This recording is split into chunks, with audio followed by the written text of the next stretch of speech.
Hey, hey. Hey, hey, people. Hey, hey.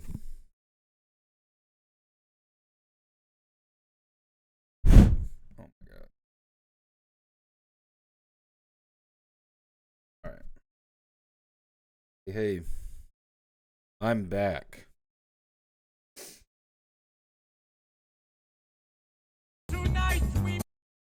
Let us watch this brain rot from everyone's favorite femboy slash lesbian impersonator, Pyro. Meets Tom Cruise! You won! What do you want? Are you triggered? Perfect. That's correct. Keep walking.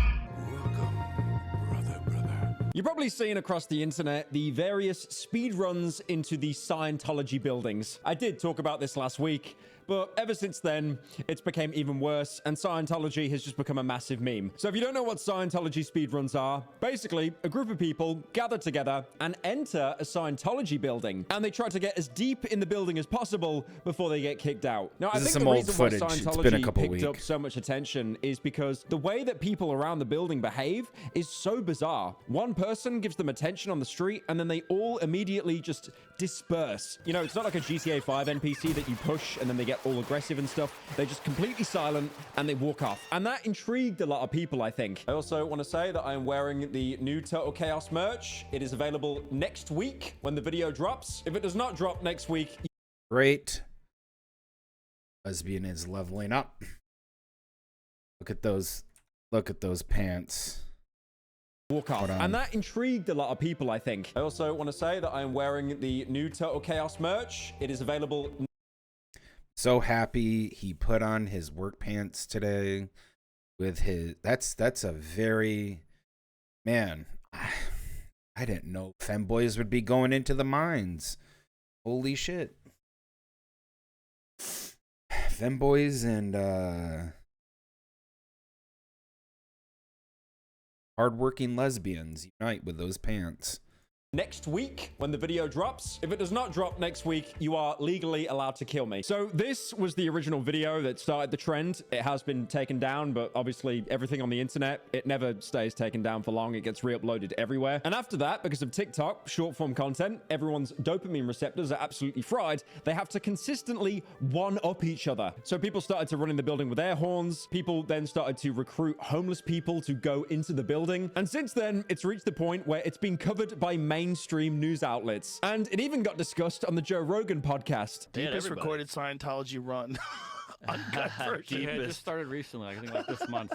Good for them. Now, one of the more recent Yeah, trends, which everybody got loves 11 it. million views, is this video, where a TikToker brought a large group of people dressed in camo to run into one of the Scientology buildings. Release the files. Let's go! Go, go, go, go, go, go, go!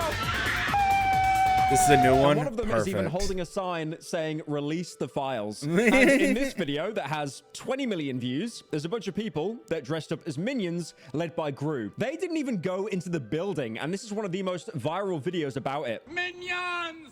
Tonight we meet Tom Cruise! We are here to meet Tom Cruise. May we come inside? And you can see the Scientology staff, they're kind of all lined up like that holding hands together in America thing from the film Us. And apparently, even Jesus chose to get involved. Now, a lot of these videos, they claim that Jesus, they're trying they to find ripped like that Tom door Cruise open. because, again, there's a lot of famous celebrities that have publicly said that they're part of Scientology. And now it's turned into a massive joke that he's basically Scientology final boss. They have to find him and then fight him. They even say that they're trying to unlock as Yep, much of the do map it. as they can. Like, they're treating all of this like DLC. To unlock as much as we can of the map is what they call it. Scientology removes door handles in Hollywood to prevent speedruns. Yeah, and then people are calling to see if they can. I was telling this to a friendo last night. They didn't know any of this happened. That people are speed running into Scientology rooms and mapping it out, but they took the door handles off. But in California, that's a code violation.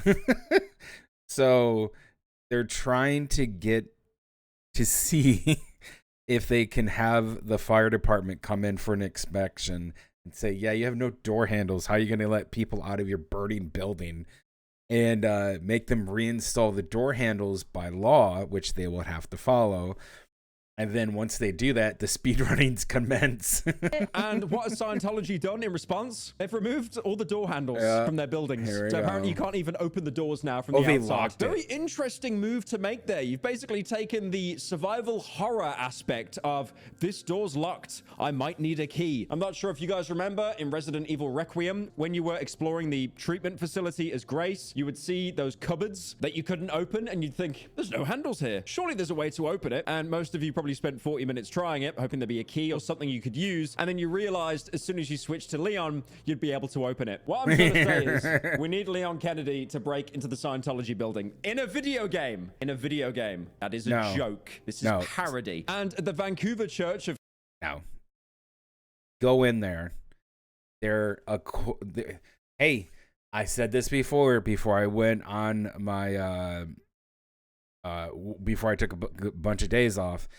All other churches, you can go into other churches and they freely let you explore and talk to you about stuff.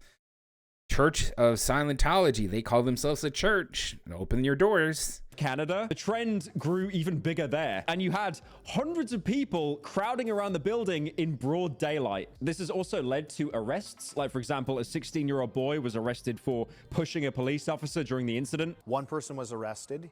That person that was arrested was a 16-year-old youth, male.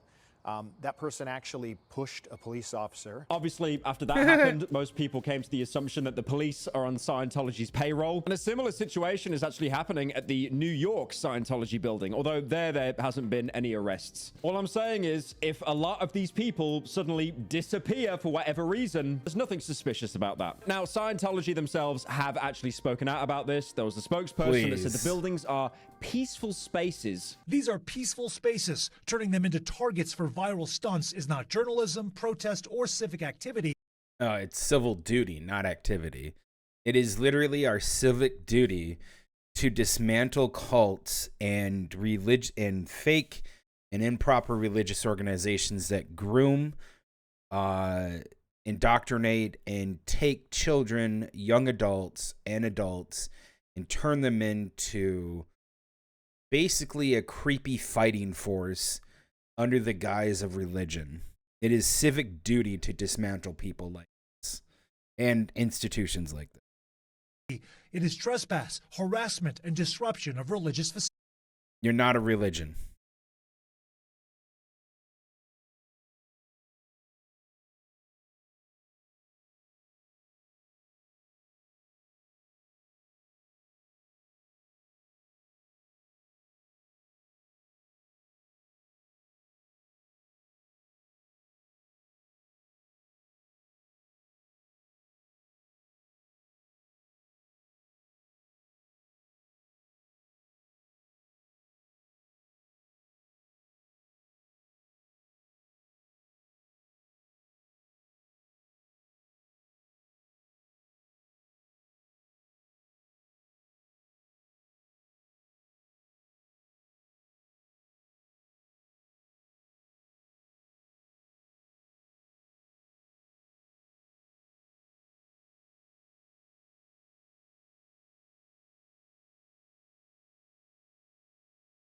Officially recognized as a religion in the United States and several other countries.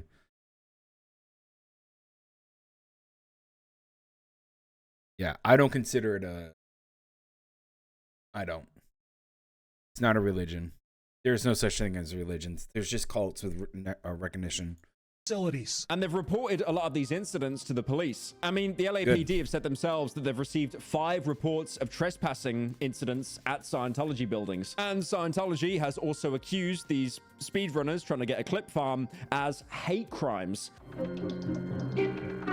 Now, comedy is subjective. Wow. Some Hate people crimes, might find something laugh out loud hilarious. Okay, so now they're crying that they're getting hate crimed when they stalk, buy houses for people they don't like. If you guys don't know, Scientology has literally found a location of people that they don't like.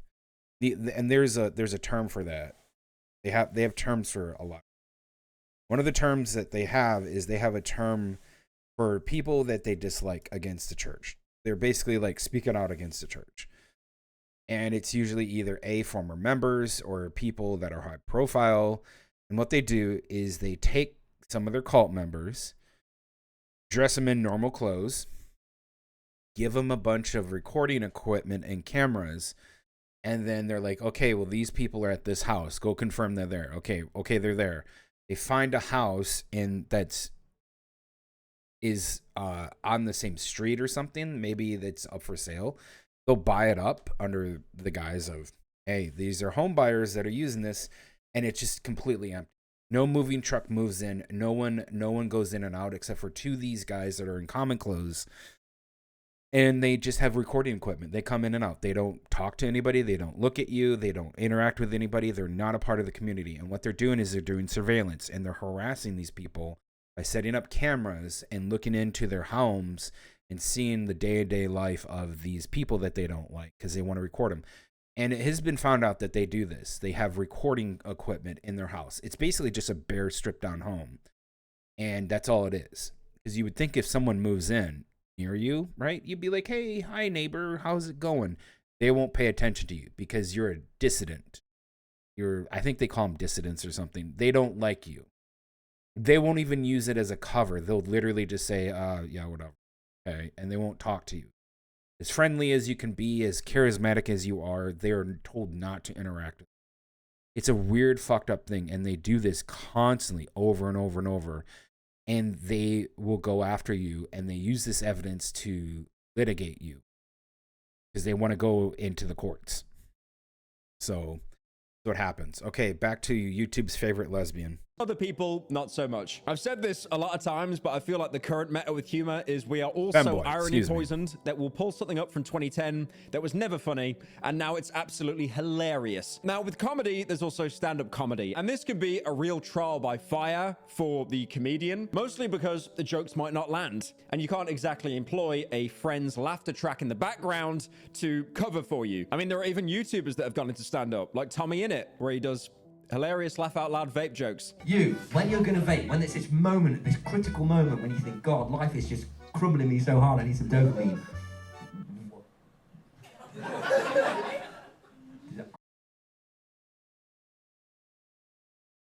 These people think they're funny.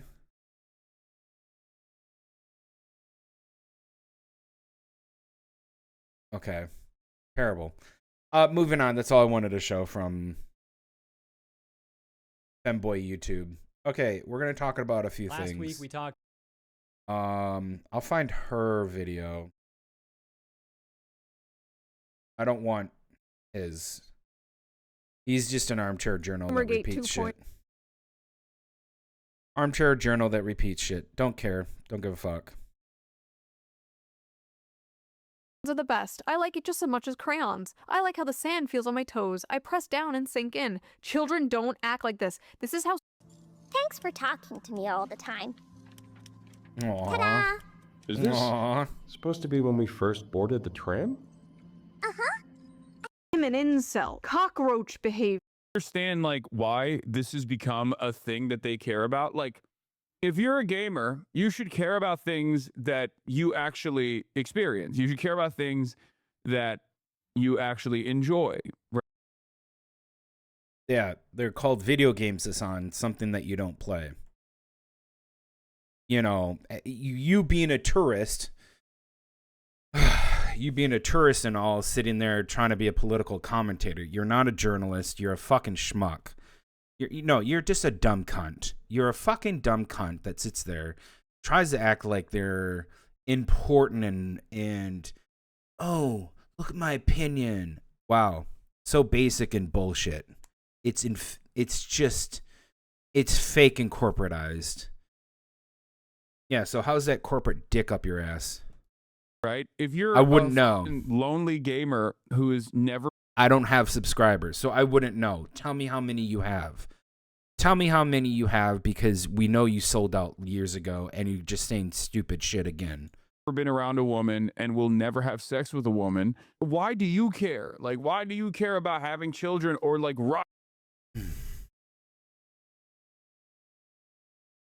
Jesus fucking Christ. I know I don't want to keep talking about Hassan, but the point of the fact is, like, there's a reason why I'm bringing this up, because again, when I was taking time off to go on a trip and stuff, which I'll get to as stuff like that. And it pertains to the next part of this video that I'm trying to get to. fighting for having children, Then like, we'll talk. it's just And not then I'll talk something that about you're what gonna I did experience ever with my for time off. your life, for the rest of your life, right? This is something that I never understand. Wow, maybe there's a reason people are yearning to start a family and can't afford to have one and can't seem to find a partner. They feel alienated from their work and atomized from their community. If only there was a political commentator around to speak about all this. Oh well. Yeah, I see none of them. Continuing on, apparently he's dating this fucking other First idiot. of all, the only care about something if it affects you is extremely libertarian coded and also very weird coming from a guy who understandably wants everybody to care about a genocide that is happening across the ocean.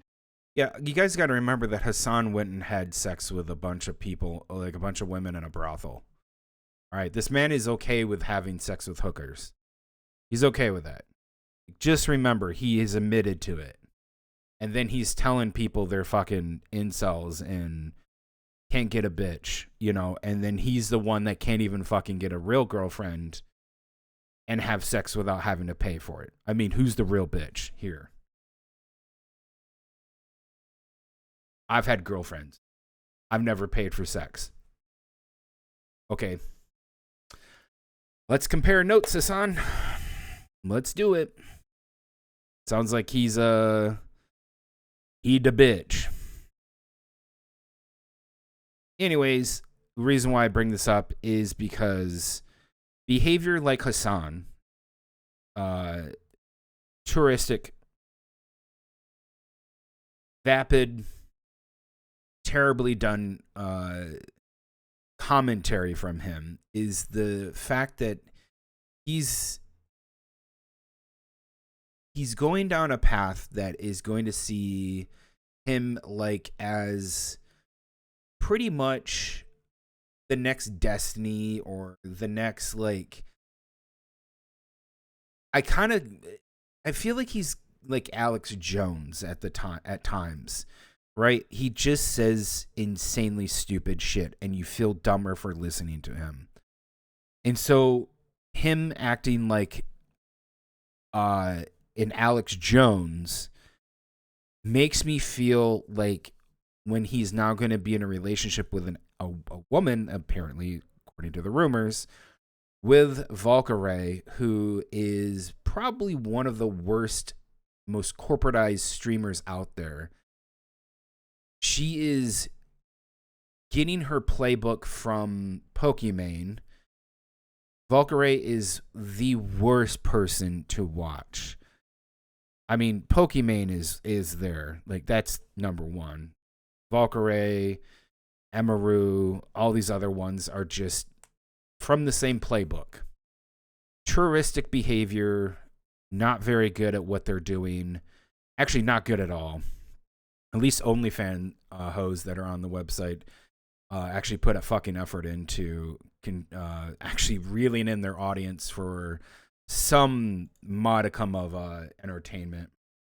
These people just make the most horrible statements that are untrue, baseless, terrible understanding. No, I'm not talking about Shoe and Head.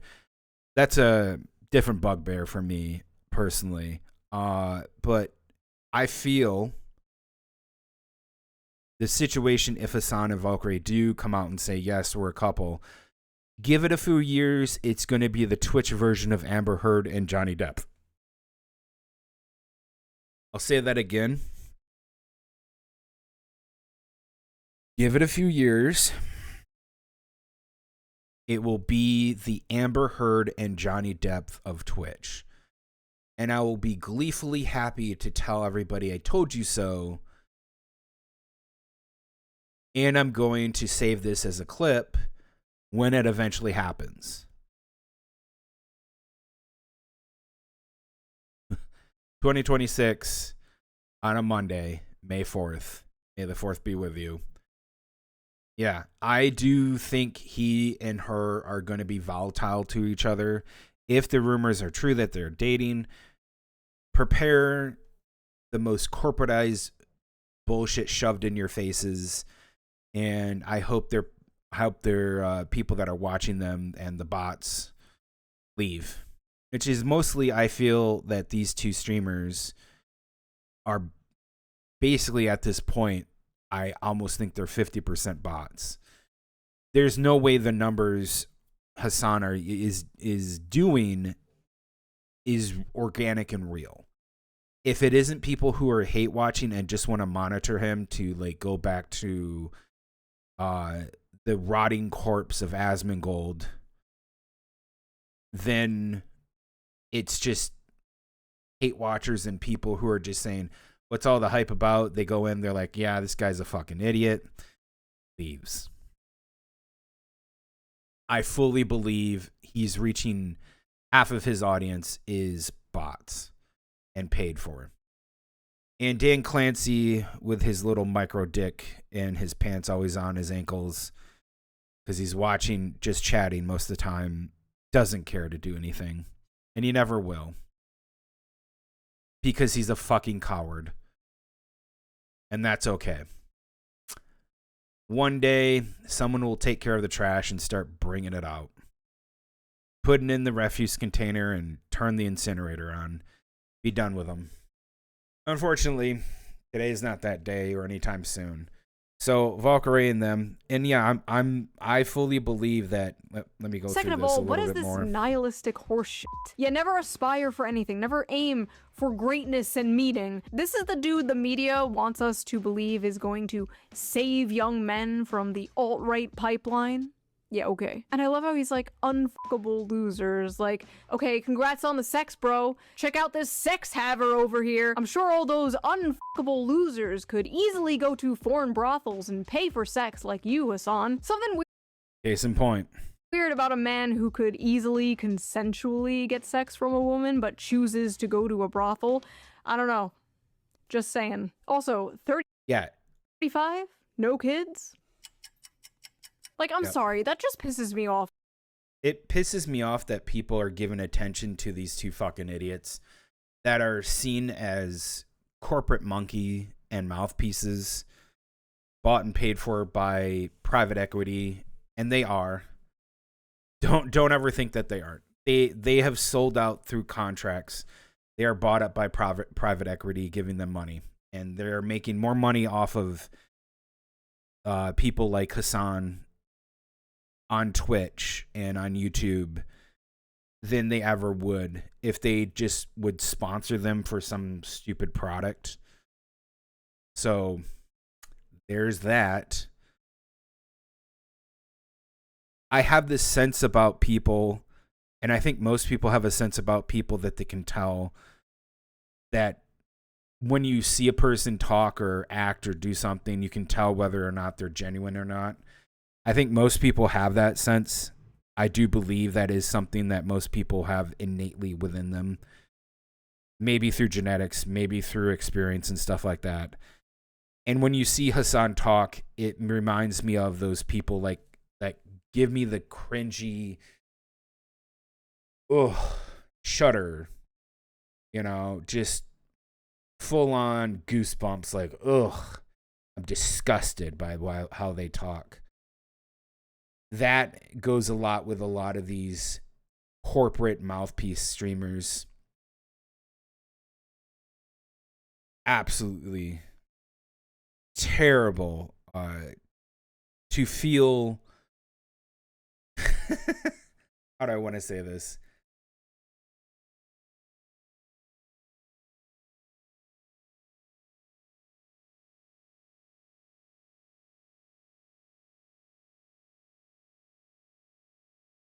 Hassan comes off as one of those people where I feel that kind of disgust, fakeness, and generally just a poorly crafted persona and human being. So me, this is how I think. Personal opinion.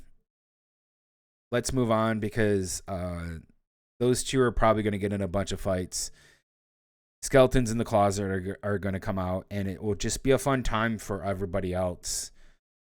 It will be. And when I say it's going to be a Johnny Depp Amber Heard, I'm not talking about like he's going to be Johnny Depp. He's going to be an Amber Heard. Hassan is 100% in a relationship, going to be a crazy, fucked up person. Why hasn't he been in a relationship before? He could get into a relationship at any point in time. I'll tell you why. Because he's a coward and an incel. That's the behavior. Why haven't you been in a relationship? Why do you need to go to a brothel? Think on that. Everybody's saying he's so handsome. I don't see that. I don't see that at all. He's not good looking. He's like below average. People just like to think that because he's like, oh, he works out, or he does this, he wears these nice clothes. Yeah, that doesn't make him good looking. You have to look at the whole picture. Be true to yourself. He doesn't share the same type of things with you. He's going to try to brainwash you and be a disgusting pig to you. That's the type of people that are like that. Plus, it's so disingenuous to hear from someone like him that he acts like he's for the people, but yet he's wearing expensive clothing that most people can't even fucking afford. It's crazy how much he peacocks all over his screen with his clothes and his fine stuff. Like, you're not one of us. You're a rich person masquerading as trying to have the voice of the poor, and it's terrible. You're by and far the worst type of person to be on that platform speaking about politics and issues when you are in a different tax bracket than everybody else. Fuck right off. Go just chase the coattails of your uncle. Good God. Moving on. Okay. Done with that guy today. Date for the unemployed. Extra Emily is in hot water again, and she still can't drive. Alright, what did she do now, Chud Jet? Well, this old video went viral again. Extra Emery gets kicked out of Nando's by security for being way too loud and annoying. First of all, that's like 80% of streamers, because they think loud equals funny. It doesn't. You need to know how to do comedic timing and rhythm. First of all, if you can't do that, you're not an entertainer. You're not a good content creator. It shows within that type of space that if you're just using loud, it's equivalent to having a shitty schlock horror movie that is all just about jump scares, and that's it. This is what most streamers are just terrible horror schlock B films. And you can see the like, I want you guys to look at this face and realize that's a lot of makeup on. Number one. Number two, she's really not listening actively to this guy, and she's processing her actual retort to him. And when you do that kind of stuff, you have a very big ego when you're just waiting for that person to not be talking and you're just going to say your line anyways. Like, it could just be like, I shit my pants. That's all is going through her mind, is literally, how do I generally respond to this person? It's more of, I'm a bully with my big ego bullying this person. I'm going to say this really weird crafted line that sounds cringy and absolutely unhinged. Oh, so Sire, I'm visiting from America, and I I've never had Nando's before, and I've heard some great things, like to get the medium. You see what I'm talking about? She's using a crafted sentence that already went through her head. Hey, say it this way, they'll let you in. No.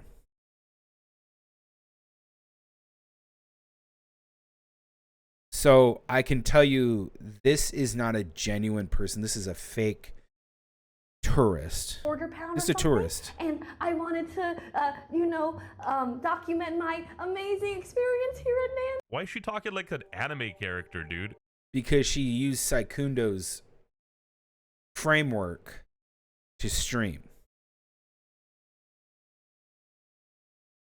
Nando's employee who's making like $12 an hour was like, bruh. Yeah, but people are, this is restaurants. You can't go there without be asking people. It's not allowed. Oh, okay. So if you want to go and eat, you can go and eat, but take a camera. No, it's not allowed. Okay.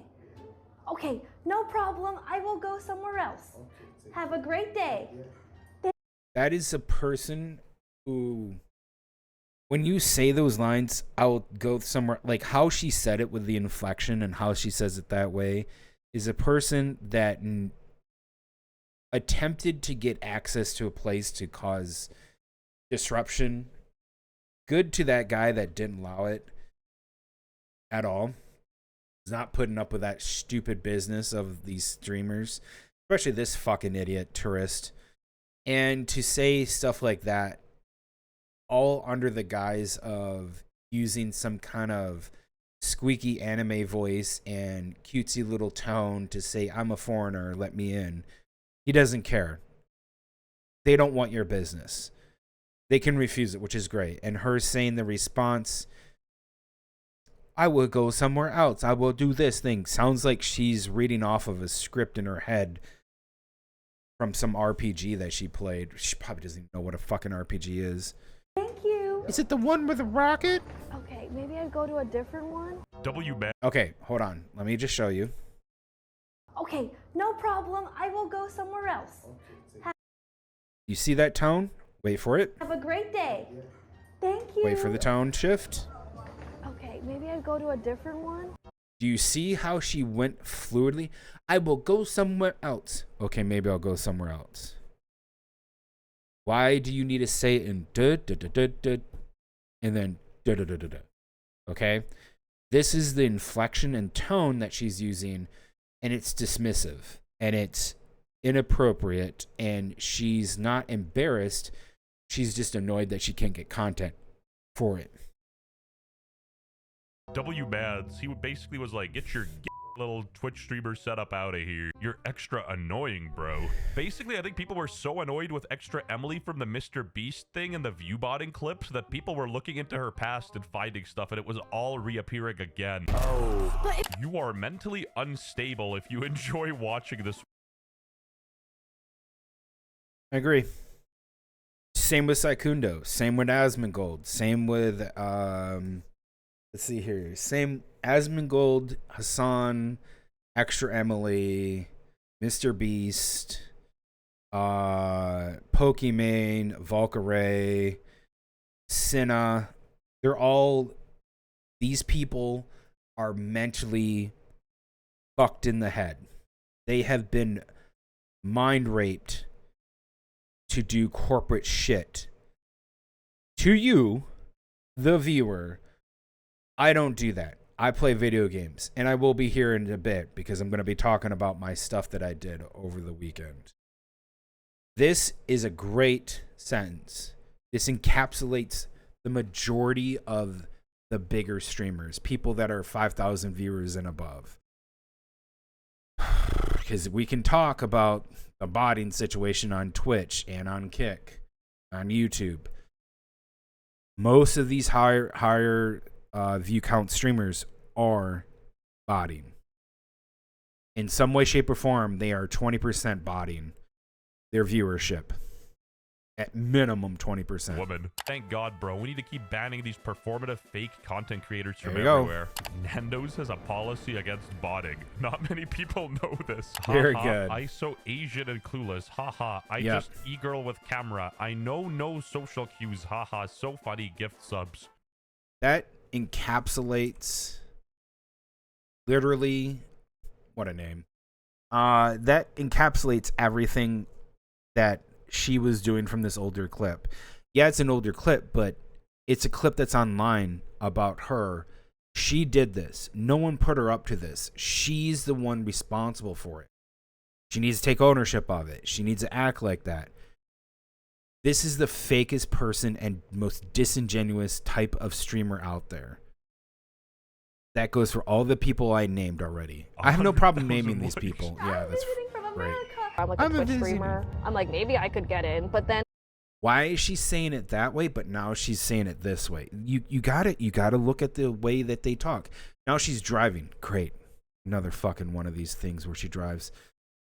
And you look at how she's talking to her chat when in front of other people, but when she's not, she's just like super chill and genuine, but when she's in front of other people, oh my god, and then she's like, just chill, chill, different tonal shift. I'm like, you have to have recommendation. There's no way in hell Emily can go back to school. Your brain has been fried from TikTok, drama, doing nothing, and She seriously considered quitting streaming for good and pursue her master's degree. Why? What value would you add to society by going and getting your master's degree in something that you have no understanding in getting? You couldn't even give your parents money because you dropped out. And it took an entire chat to bully you to do the right thing and pay back your parents who were struggling while you had all this money, more than enough to pay them back. And to do that. I fucking talked to this thing to death. like a kid. We're going on to You can't next just swap one. out from streaming and be like, I'm going to Stanford for master's programs. That's not how it works. To be fair to It does. You can go back. It's fine to go back, but if you don't have the drive and you don't have the passion to go back to extra Emily, Definitely. if you don't have the drive and you don't have the passion to go back for higher learning and education in college, in university, you're wasting your fucking time. College and university are inherently a business nowadays. They're less about academia and more about how do we get these people into debt. Technically speaking, but there are two type of college students that go to college. One is for the experience. That's what they want. The college wants people to go for the experience. To say they went so that they can get people into debt. The other is the academia people who want to go for masters, doctorates, bachelors. Higher education needs those type of people to get their masters and doctorates. That's why you go to university and college. The academia people are not as many as the people who want to go for the experience. Extra Emily is the type of person who would go and say, I went for the vibes. Now I'm in debt for $150,000 because I went to this fancy, stupid school. All for a name to say I went to this stupid school.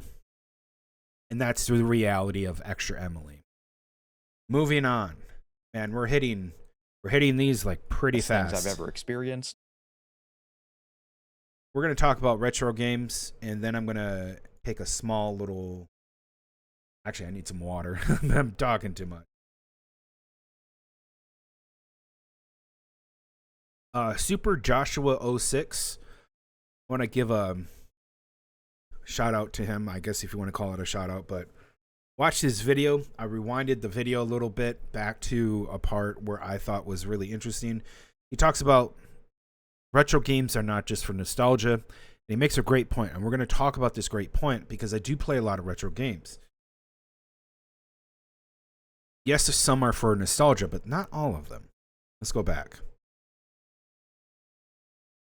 Gaming has only really gotten more and more popular as the years go by. And the True. obvious answer to that is that, you know, people are nostalgic about the games they used to play as a kid. You know, this is starting to be like the right, you know, generation and time period where a lot of adults grew up playing a lot of the best games ever made. So obviously there's going to be this huge influx of nostalgia. However, I actually don't think that that's all there is to it, because a lot of people like me are flocking to retro gaming even though we never really grew up with these games. Donkey Kong Country, I have good been game. playing consoles Good game. that I never Very grew up good. with. So obviously there's no nostalgia in it for me. But why Right. is it that retro games are still so appealing to somebody like me who didn't even grow up with a lot of them? To me, it comes down to a lot of different things. Mostly it's just the different design philosophies and just how much more consumer friendly the gaming industry was back then. Boom. There it is. That's what we're talking. Excuse me, that's what they're talking about. One more time. Are still so appealing to somebody like me who didn't even grow up with a lot of them. To me, it comes down to a lot of different things. Mostly it's just the different design philosophies and just how much more consumer friendly the gaming industry was back then. The reason why, and as someone who grew up in the 90s, was born in the 80s, it was because it was a niche, right? People took chances on ideas, concepts, and they went with it. Some panned out, some didn't. We know the ones that were very successful. They have influenced gaming since, you know, all the way up to now. You know, you look at things like Tetris. People are still playing Tetris and versions of Tetris ever since Tetris came out. People are still playing RPGs and JRPGs because of very popular JRPGs that were successful. Chrono Trigger, to name one. You have the Final Fantasy games, to name another. Final Fantasy 7, Final Fantasy 8 and 9 all influenced gaming. Zelda, Link from the Past, you know, the list goes on and on. For many different genres, to many different consoles, and to PC gaming, many different games that are considered retro are influencing current generation video games still, as we still have a category for one of the most major ones that have influenced video game, because they didn't have it growing up, which was Metroidvania, a combination of two games that have influenced the way game development works when it comes to level design, was Metroidvania. That is extremely important to understand. He goes on to talk about more stuff, and I do recommend watching the video on it. It is a very good eye-opener.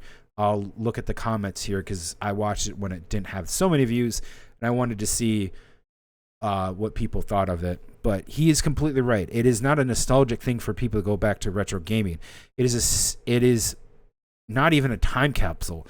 They're good games because the concept and the ideas were good. Not necessarily the graphics, not necessarily the mechanics. It was a good idea to make that game.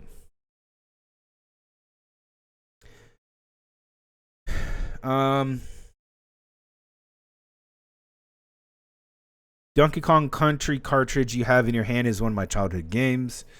It's really refreshing to hear a different perspective when it comes to retro gaming. It seems like it's only for nostalgia and not actually appreciating them as games.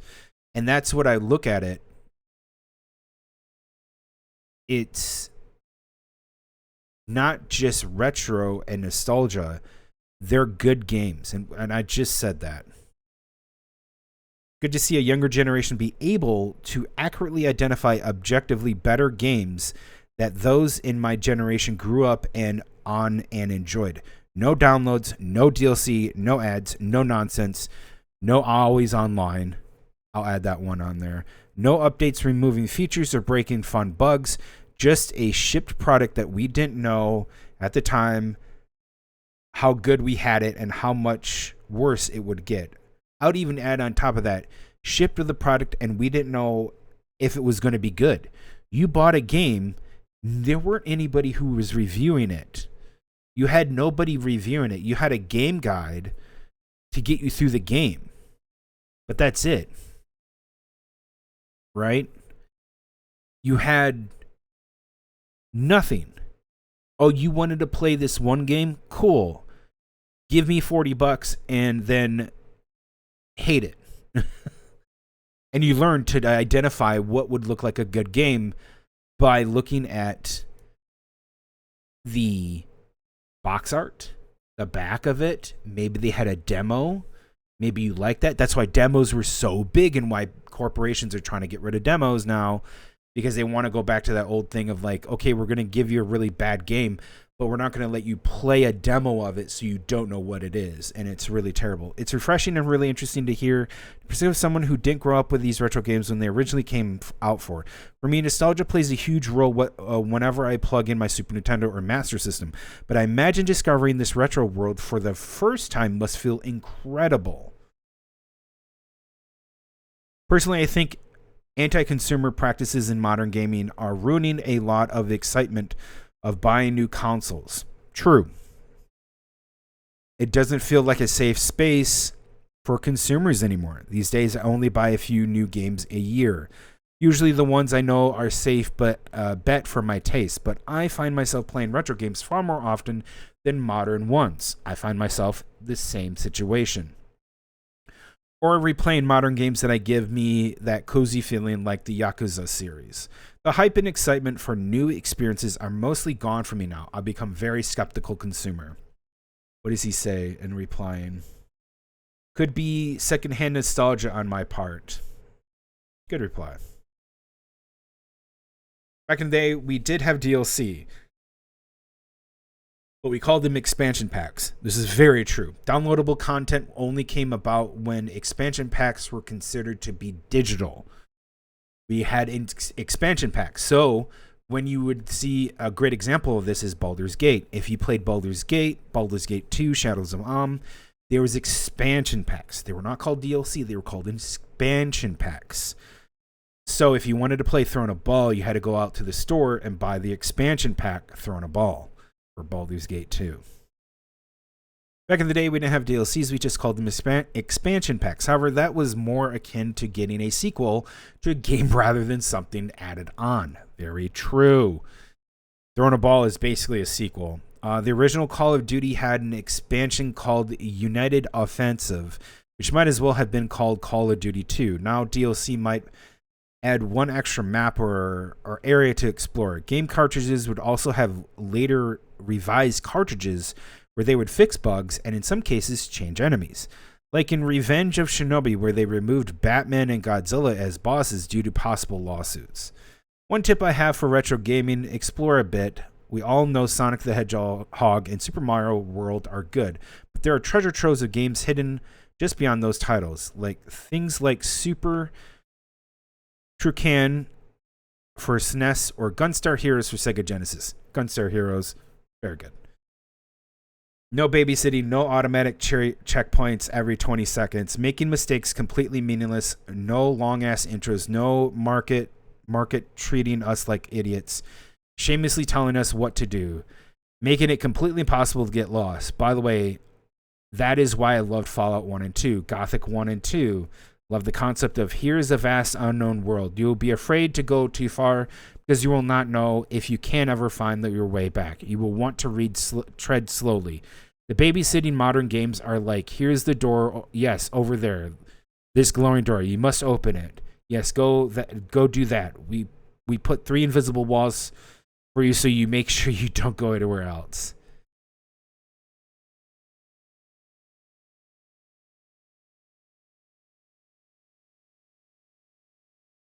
Yep. I do agree with that statement from Zalo248. He's not wrong. There are a lot of games that did a tutorial, and after the tutorial, that was it.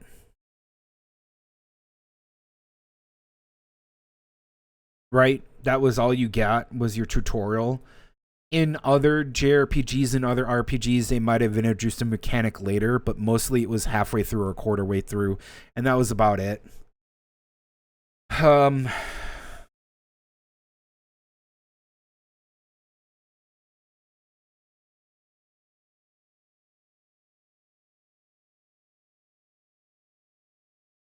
that I feel is something interesting when it comes to retro gaming, that tutorials were there for that's it, you know, and then you went out to the world. You lost, you redid your save, and you went from there. We see this in a game I'm going to be playing today, Legend of Dragoon. There was a guy you can completely skip for a tutorial. He is the tutorial boss, essentially, where he teaches you how to do the tutorials of attacking, using, and then you can talk to a person for item and stuff. But the thing is, you don't just do it. They give you items for it. They give you like, okay, you get knowledge for it, not just knowledge, but sometimes when you did the item thing, you got items for it. And then you had Rose who taught you how to do your Dragoon mode. And then after that, there's no more tutorials. There was nothing. You unlocked your tutorial. You unlocked your Dragoon. You had Rose give you a tutorial. That was it. How'd you figure out how to do accumulated SP? They didn't even tell you that in order to get your dragon level up, you had to accumulate SP. That was something that was discovered by people who figured it out. Trial and error. The game didn't tell you. It kept secrets because it wanted you to discover those secrets. Thank you for the follow.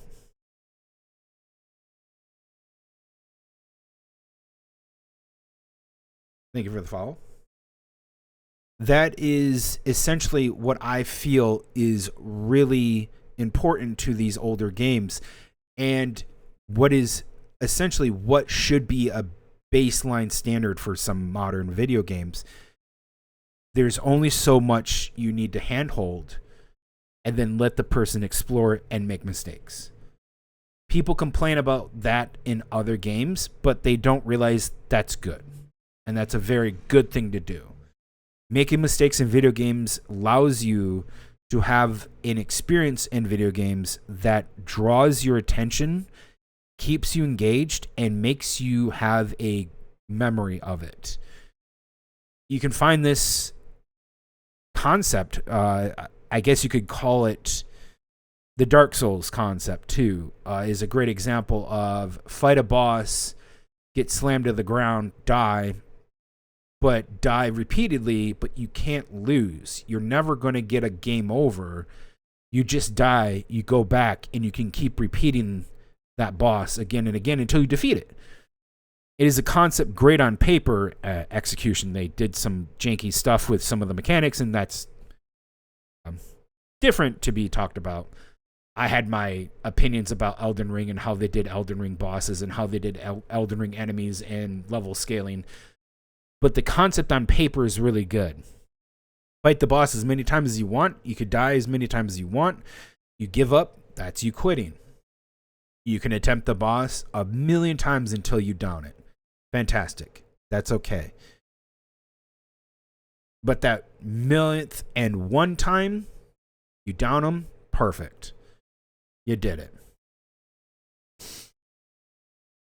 You can do all sorts of stuff. It is hard to understand that there are people who don't realize that mechanically in a game you just can't have a railroaded, catered experience. You want the gamer or the player, the gamer, if you want to call them either or, to experience and to discover. This is why I didn't like Crimson Desert, because it looked like and is one of those hand-holdy type of games. A tip will come on the screen. Why are you putting a tip on my screen? Tip, hey, why don't you... No. Shh. No tips. No little funny dialogue on the screen and saying stuff like that. Don't give me tips. Tell me like I can go do this. I don't care. All I want to do is discover it for myself. Let me discover it. Don't talk to me about it. Hide it away. Put it behind a lock and key. Let me discover that lock and key myself, and I'll open that lock and key, and I'll pillage the knowledge in the vault. That is essentially how you do a good video game, is you don't lock it. You don't freely give it away all the time, as that is hand-holdy. All right. Now, yes, that's kind of interesting about Pyrocynical talking about the Scientology stuff. I didn't know about the whole Groot thing. That's pretty interesting to me. Um, yeah, so I went over and took a few days off over the weekend from Thursday to today. So over that time, I have been gone. I also took Wednesdays off because I take Wednesdays off all the time. I'm not going to just stream on that day. So I took off Thursday, Friday, and I was out of town. I went to go see my cousin. She was graduating college with her doctoral degree. So she's now a doctor. Doctor. It was fantastic to see. Loved every moment of it. No, I'm not going to show you pictures because it's all personal stuff. Very fun, very interesting. Loved every moment. It's a once in a lifetime experience. So I dressed up, had some fun. I was going to come back on Saturday, but the drive back was so long and exhausting. We got back really late. It was like 12:30 in the morning that we got back. I was like, no, I'm tired. Went to bed later. Woke up, still was tired, and then the time came around when I was going to do some streaming. I was like, I don't feel like that, and instead took the day off and decided today would be a better day to do it, and I'm fully refreshed. I'm much better. Sunday was much better. I had a really nice, relaxing day. Got to do some stuff. Won't go too much into it, but I will talk about my time going and seeing my cousin, who I am very close with. I grew up with her and her family since we've known each other since we were kids. So it was really nice. I'm very proud of her. Always very proud of her for the stuff that she does. She works her butt off. It was nice to see it. Nice to see her get her doctoral degree. In the process of having your doctorate, when they do your doctorate, when they graduate you, it's called being hooded. And they put this sash over your head.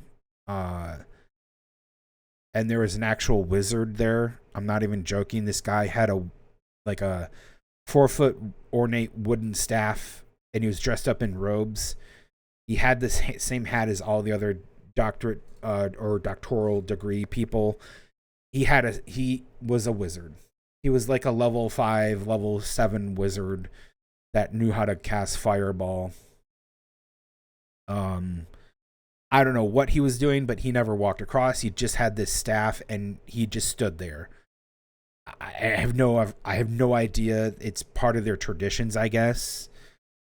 He probably was told this is like really important, and they just like, here you go, wizard staff, go. Very interesting.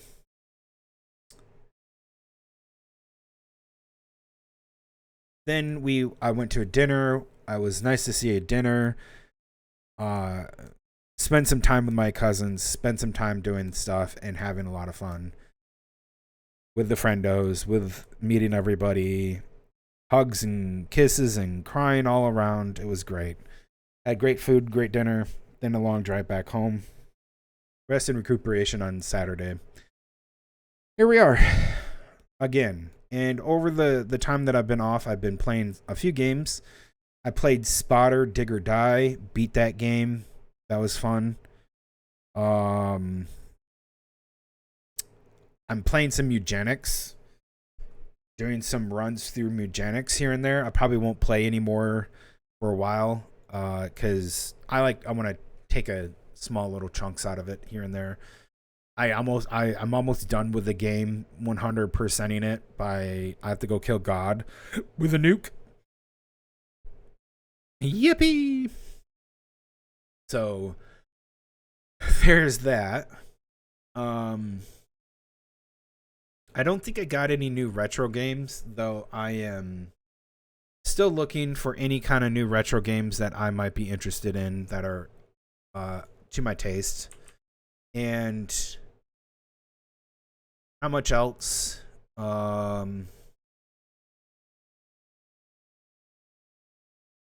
Just having fun, trying to think about some games that I want to play later on, and just Seeing if there's anything I want to download and get games for. Not really any right now.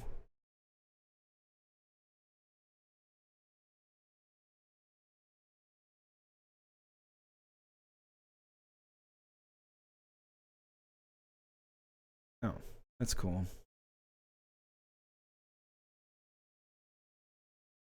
So, that is what I did. That is what I did with my time. Yeah. I don't know. Oh, before I forget, yes, I heard about Subnautica 2. When I get back from my little break, I will talk about it. I might be playing it. I think I do want to play it because I played the other two. I played the other two Subnautica games. Sub-Zero was subpar. First one was great. Absolutely fun. I might want to play Subnautica 2. So, that being said, I'm going to take a small little break. I'm going to put some music on for you guys, and I'll BRB in just a bit.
Thank you.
All right.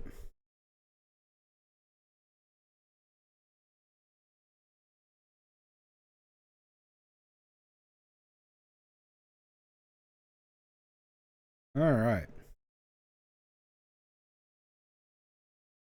Very fun. No, I have not booted up any of this game since last Tuesday. I have not touched it.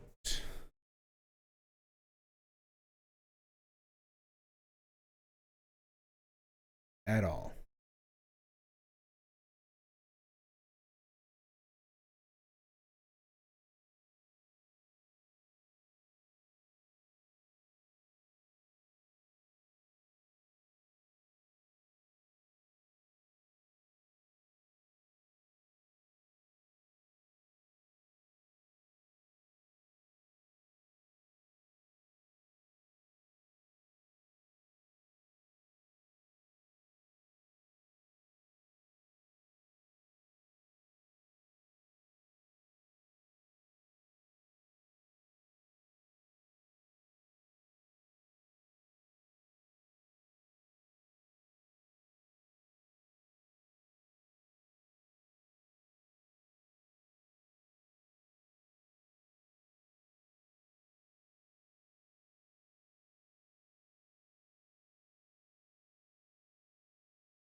Hold on. I gotta be right back really quick.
Okay. I had to go talk to someone. Okay. Let's do it.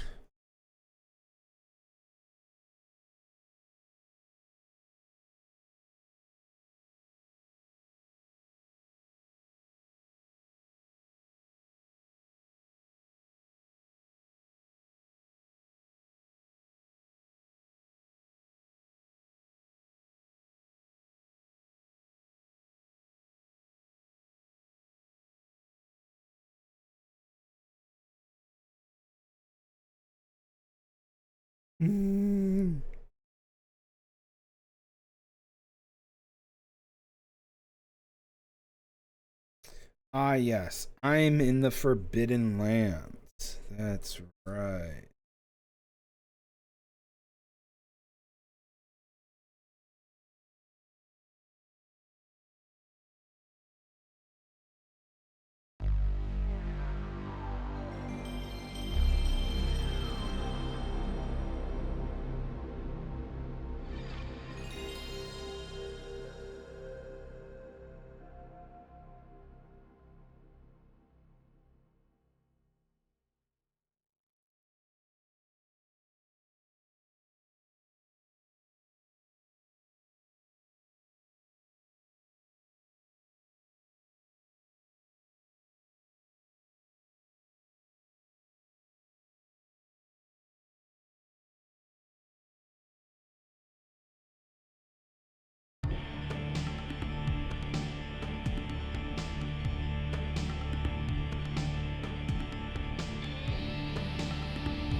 Nice.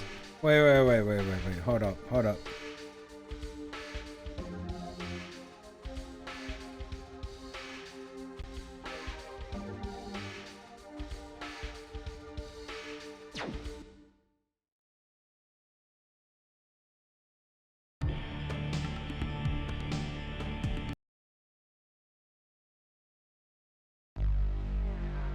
You see,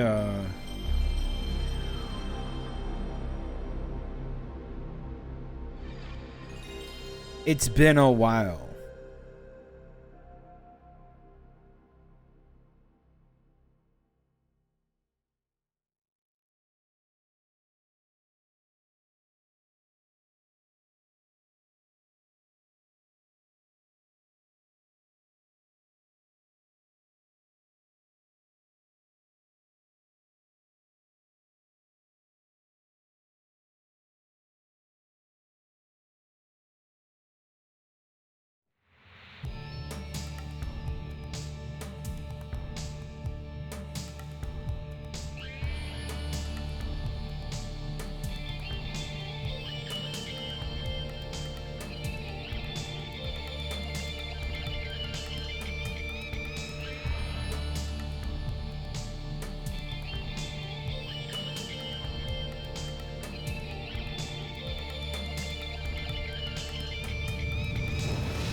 Nice.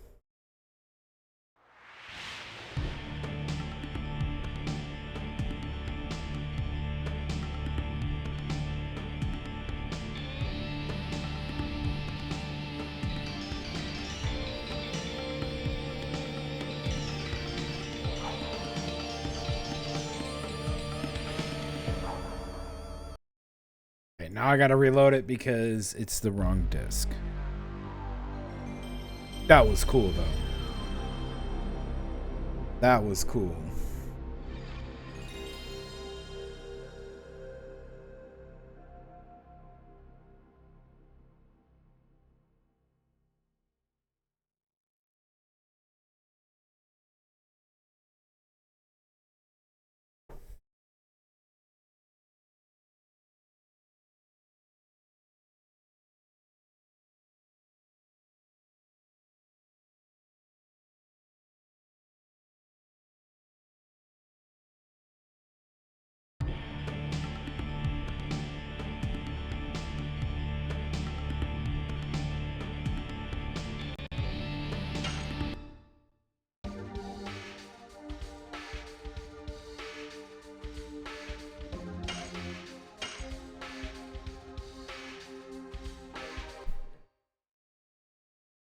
All right, time to grind up.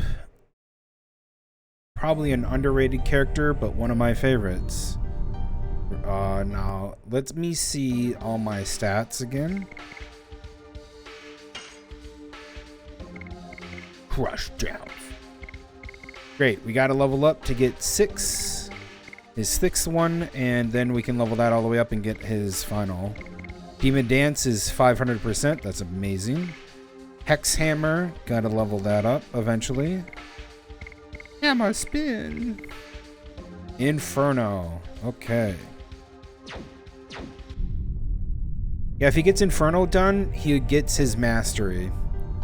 And that'll be cool to see. I want to see that today. Disc 3. I think we're mid to going to late game of disc 3. So yeah, here we go.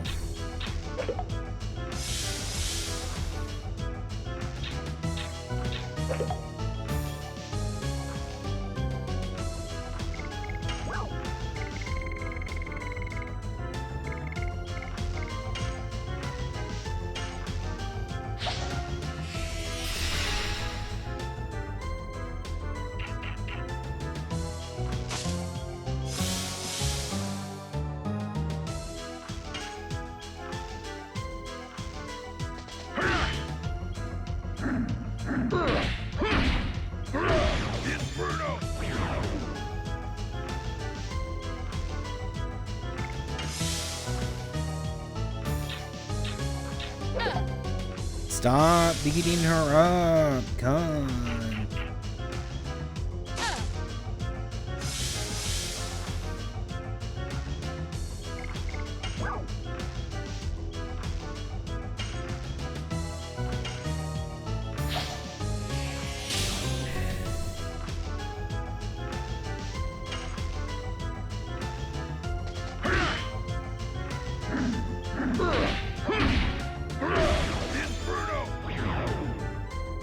Very good.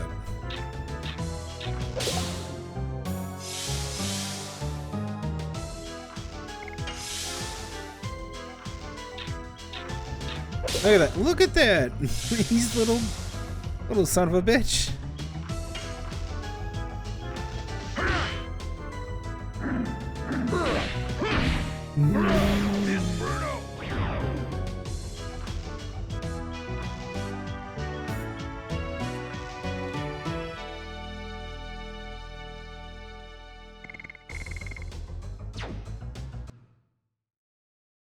Hell yeah.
Damn.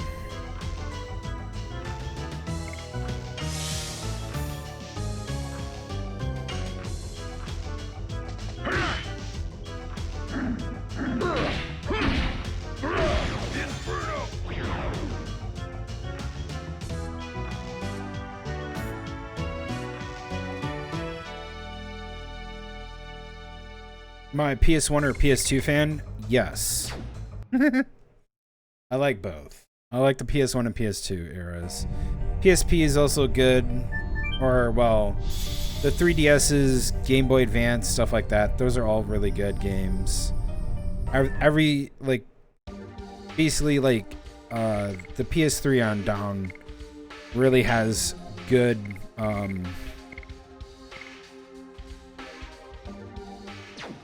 good games on it. There's some good stuff ones. I think I want to go back to some other ones later on. Like Brave Fencer Masushi, I probably want to go through again. Try it out, probably start over. I probably want to go through that, there's some demon game I wanted to do.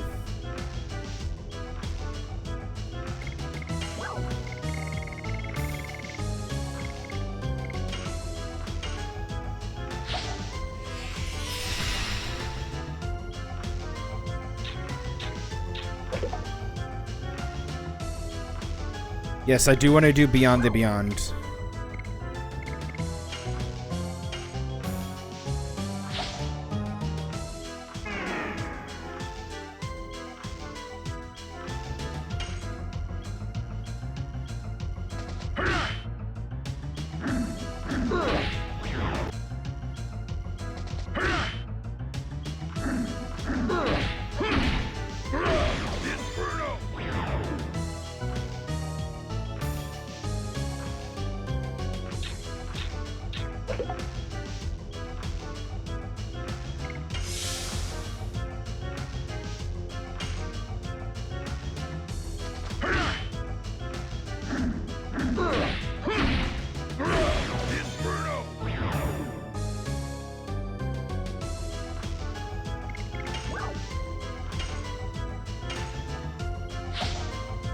Yeah, there's gonna be some interesting games to do.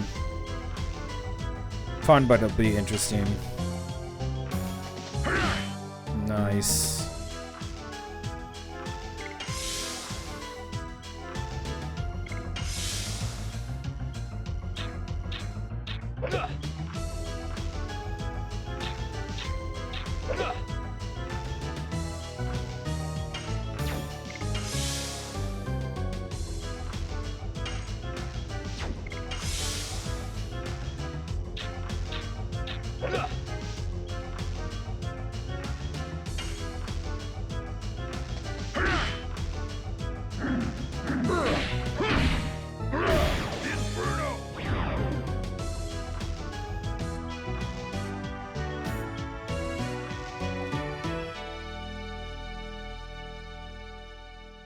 Oh, body purifier, huh?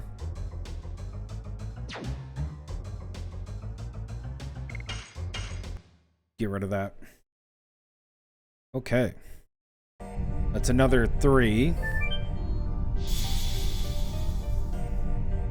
You see here, Kongol is 33 out of 40, so you need 7 more. Get the level 3. Unfortunately,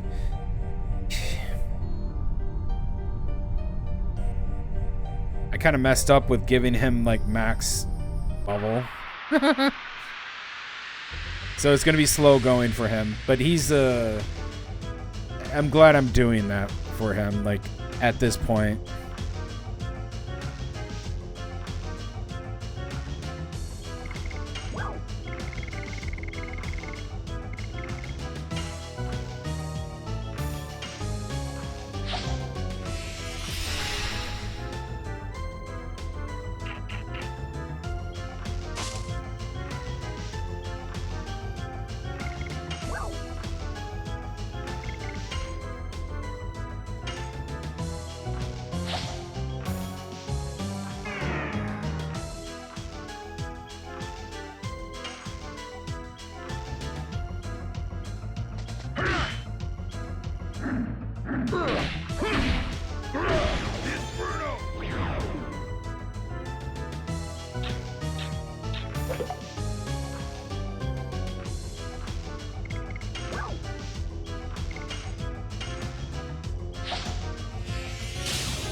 Can't imagine being a creature and seeing this like 8-foot tall massive wall of meat and a huge axe wielding barbarian comes up to you and slices you with an axe, and you don't go, yeah, that was probably a bad idea to hit him. Or, like, you're gonna counter him. No, you're not. Here's a massive axe that he wields with one hand.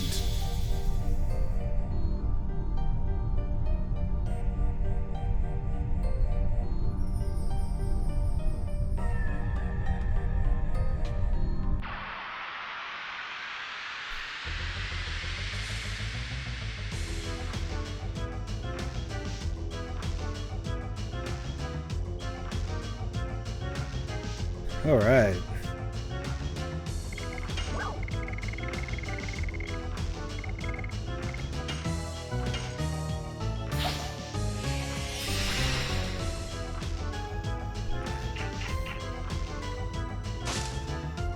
Ouch.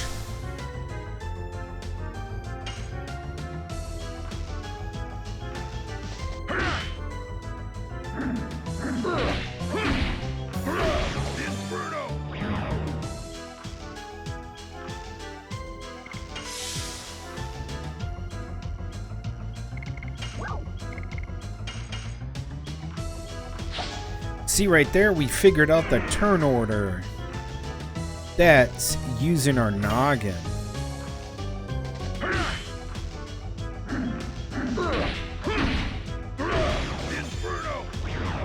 Yeah, that gnome is just like, I have a piece of wheat. I am not gonna counter this tall man with a huge axe. No. No, bro, no.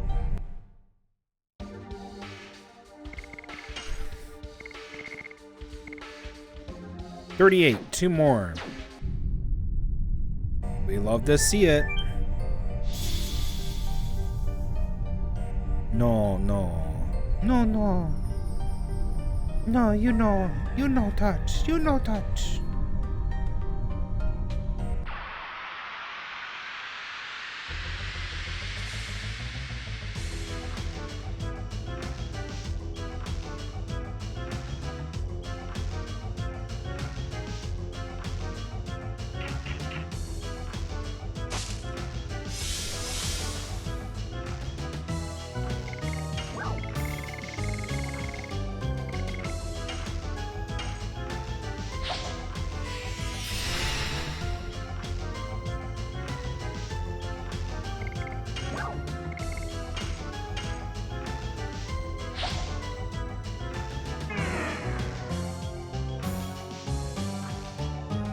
Haha, we figured you out.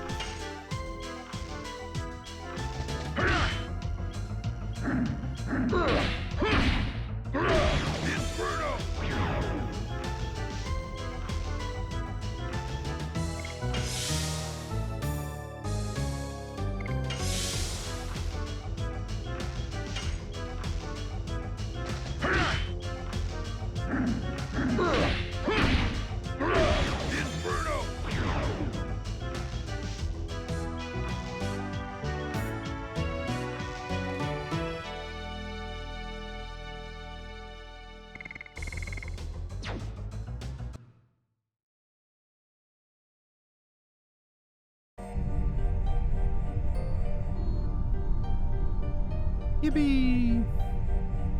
Oh, so let's take a look at the addition. He definitely got 2. Congo.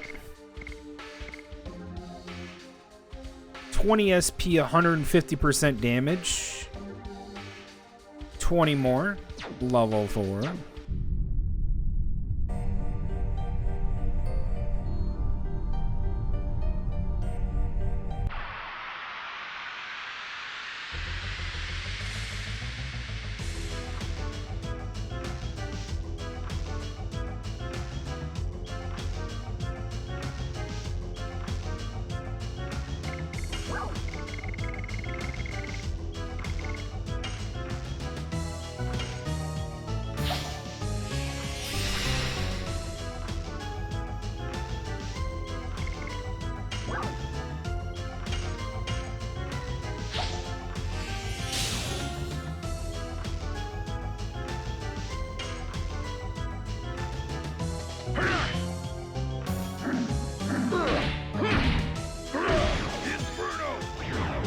Ooh, 953.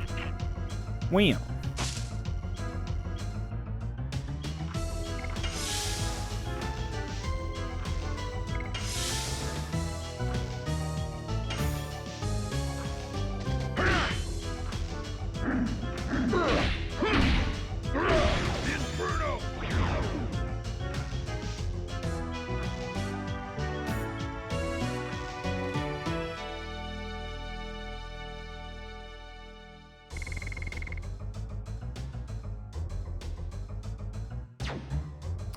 A healing potion.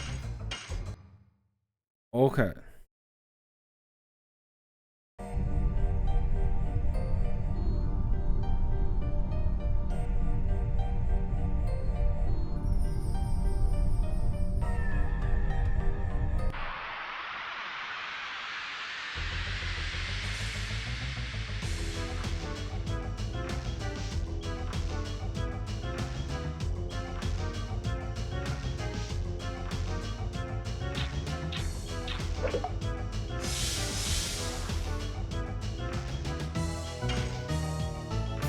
Smashy, smashy.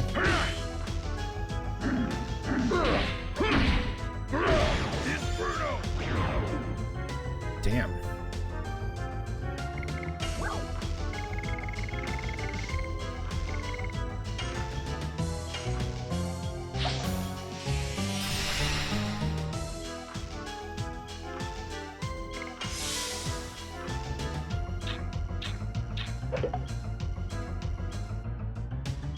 Kill him. Aww.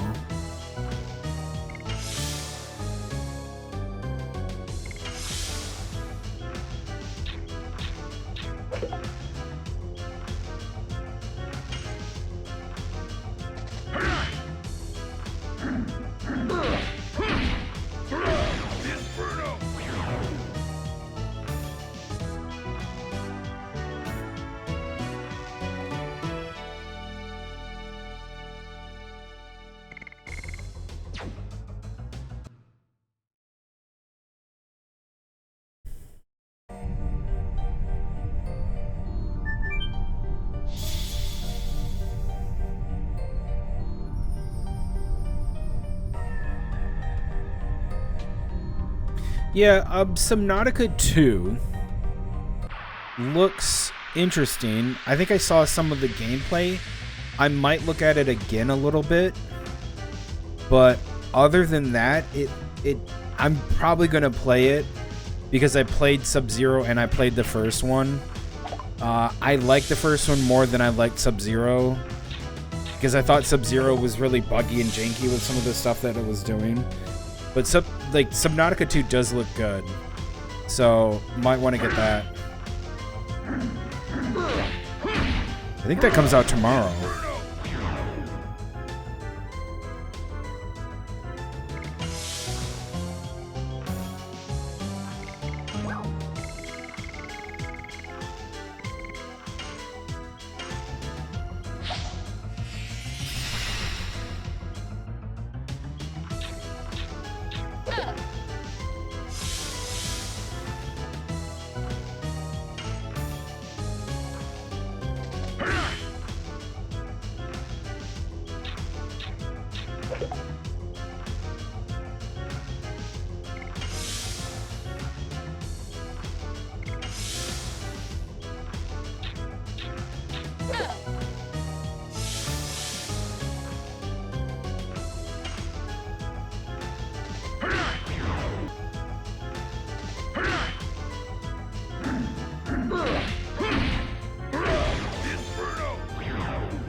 Damn. Yeah, let me look that up real quick.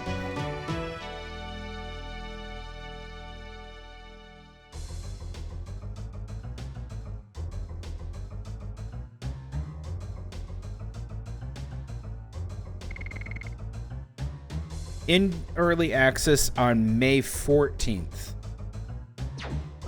Is it really?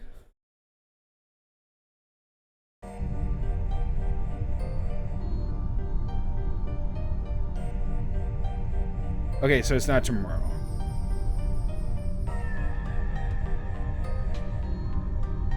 Early access, huh? Well, then I probably won't play it until it fully comes out. I'm not into early access. That's like paid beta testing. I'm good, man.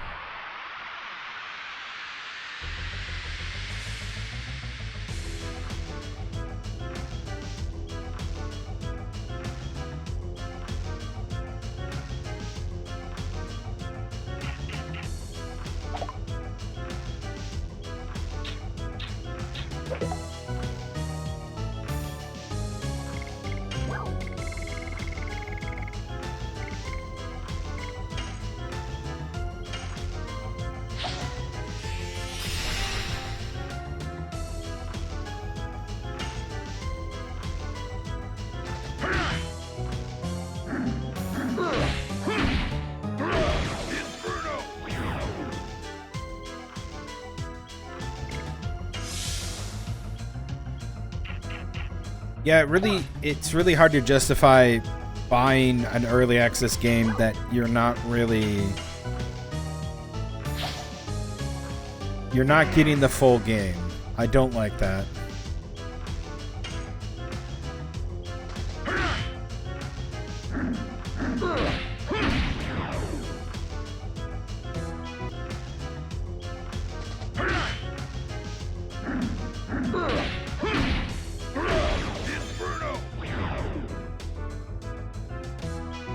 Yeah, no. But good that it's coming out on the, 14th? Yeah. I probably won't even be, will I be done with this game? I might be done with this game, who knows? But that gives me, that makes me happy. When it fully releases, then I'll play it. Not a fan of early access.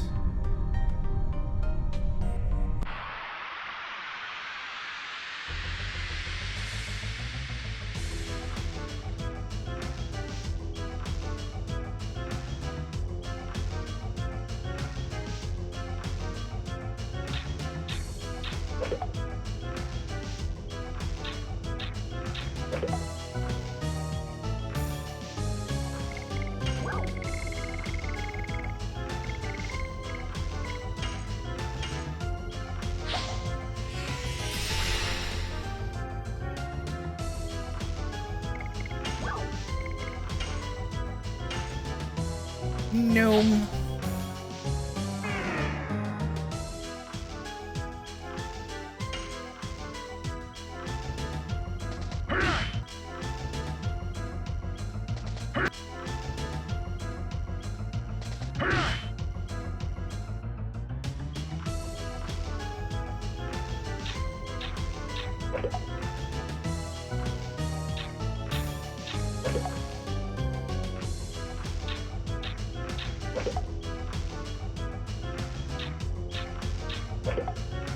Really?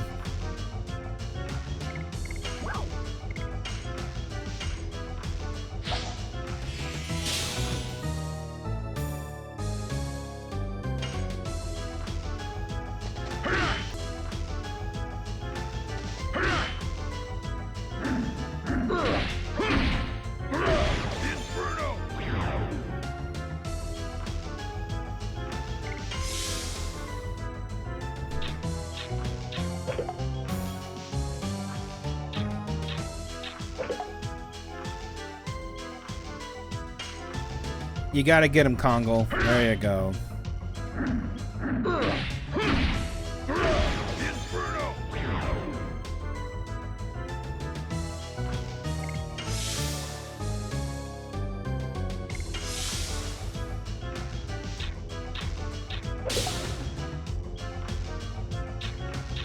What?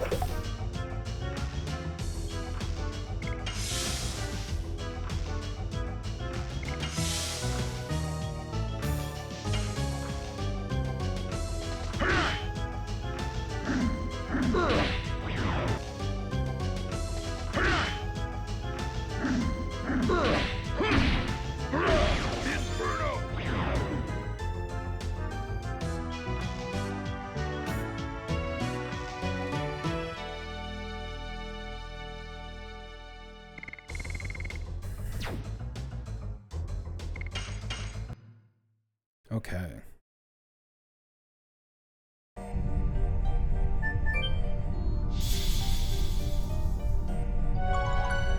Let me take a look at his additions.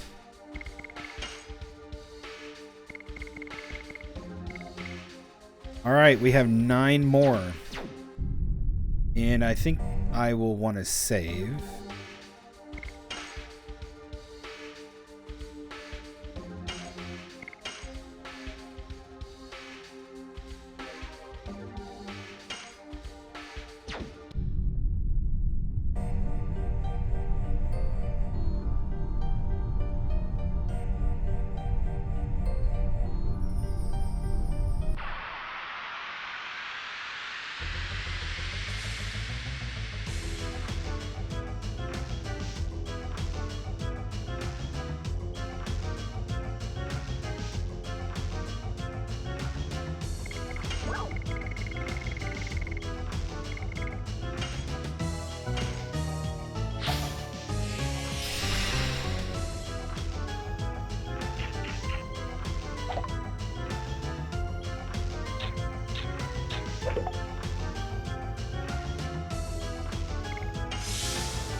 Damn it.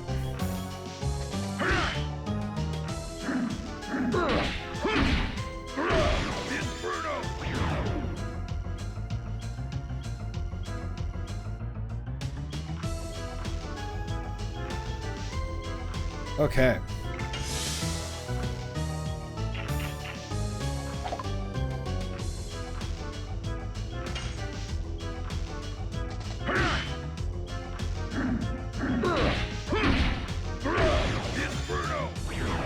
Dude's only getting 28 points. Did I give him increased? I think I gave him increased SP gain. Let me see what I gave him for a stat. It should be a bandit ring. Because he was slow as fuck.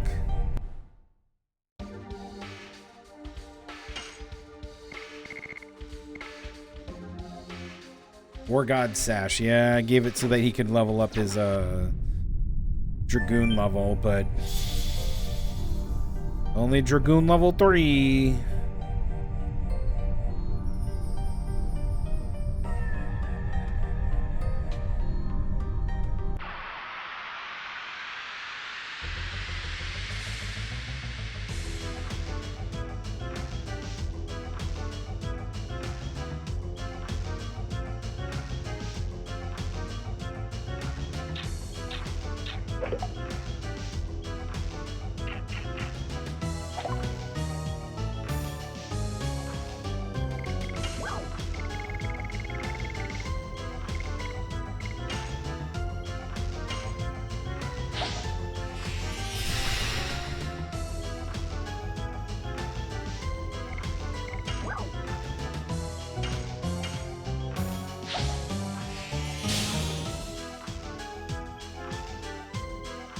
All right.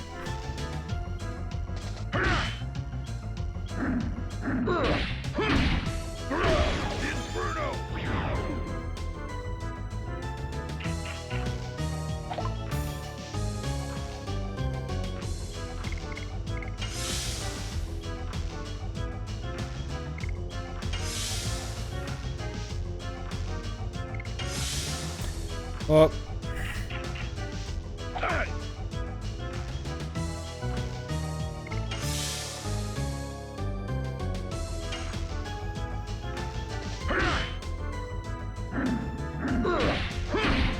Congo just needed a rest. That's okay. He just needed a rest.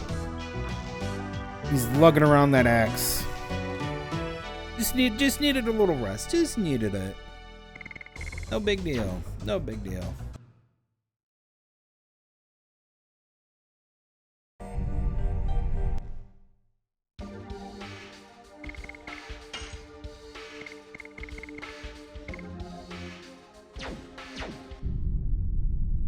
Five more. Yay.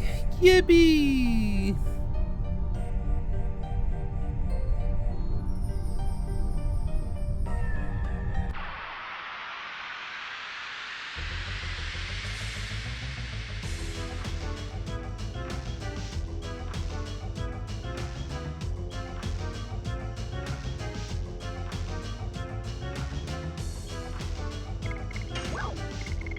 throw the speed up again.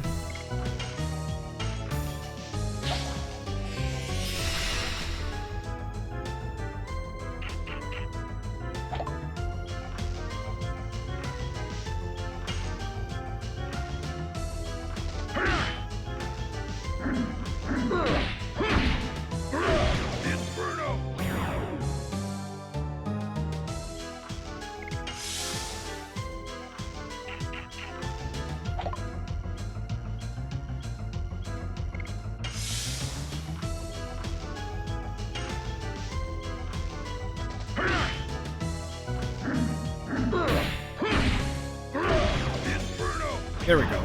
There we go.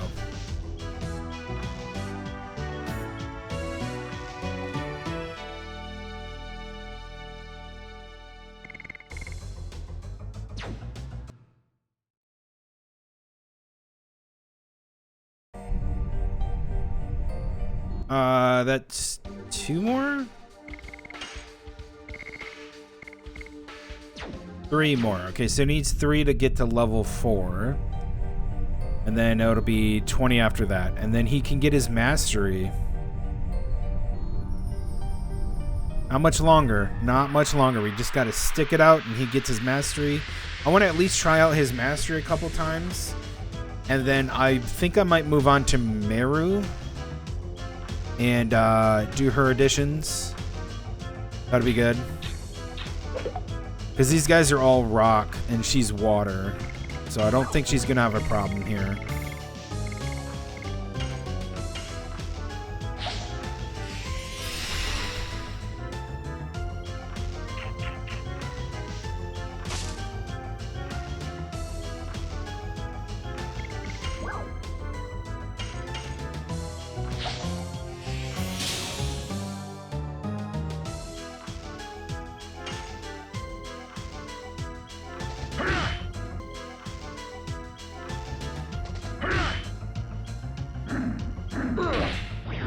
Oh, man.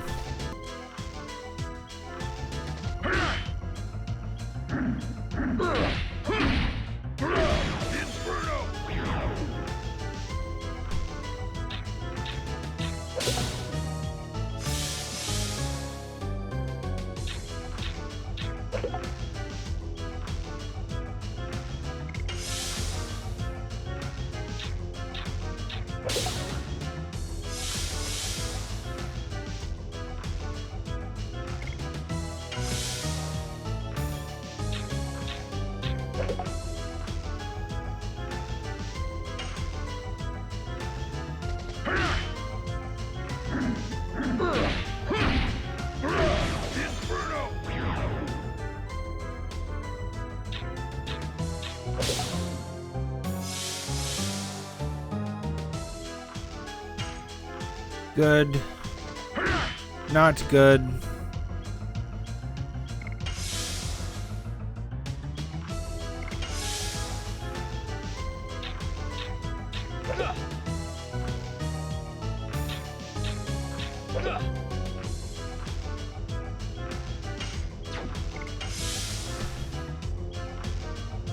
Dude, let Congo go. Come on.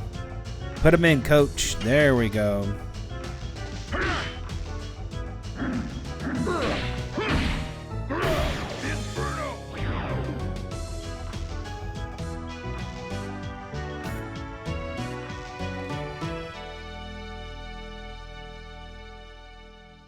What the hell?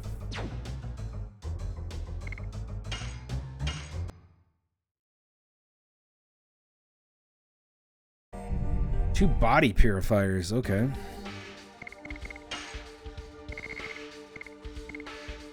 Alright, level 4. 20 more points. SP is 20.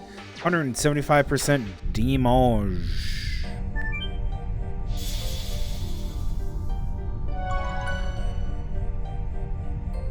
Let's get 20 more points. It shouldn't be too long.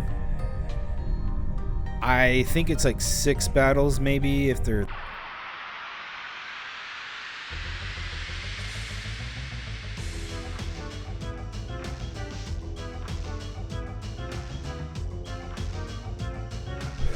No.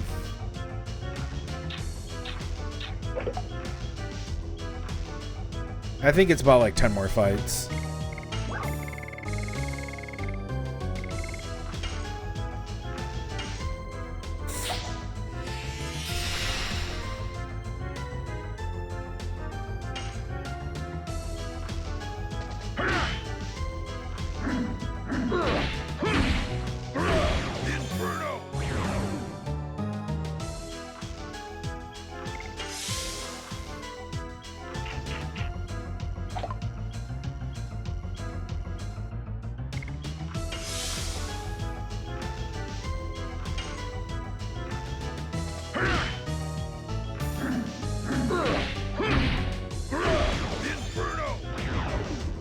I think I'm going to change him to the bandit ring.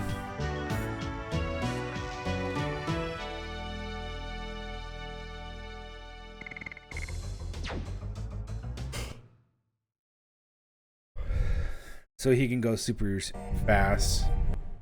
Let me do that right now.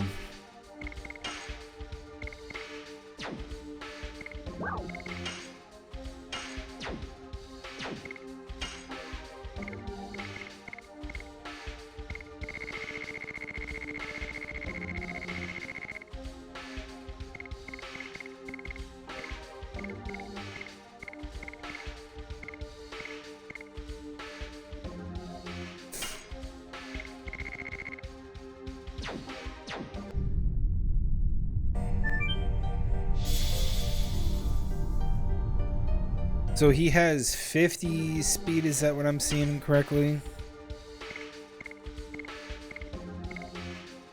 Yeah. Meru has 90? Jesus.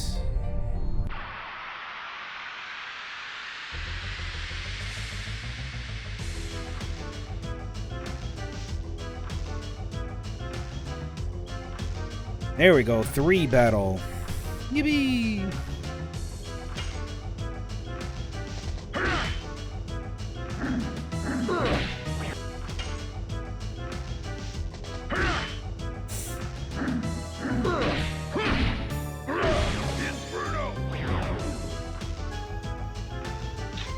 You just did 2K to that guy.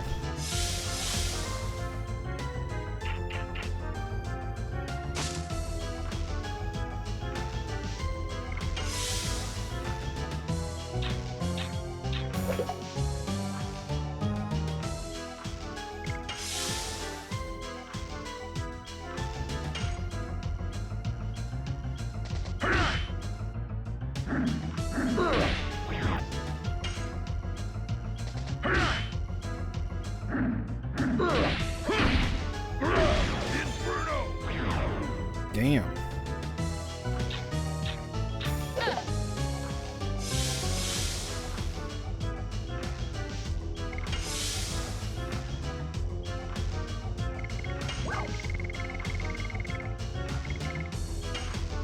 Okay, time to give him more speed.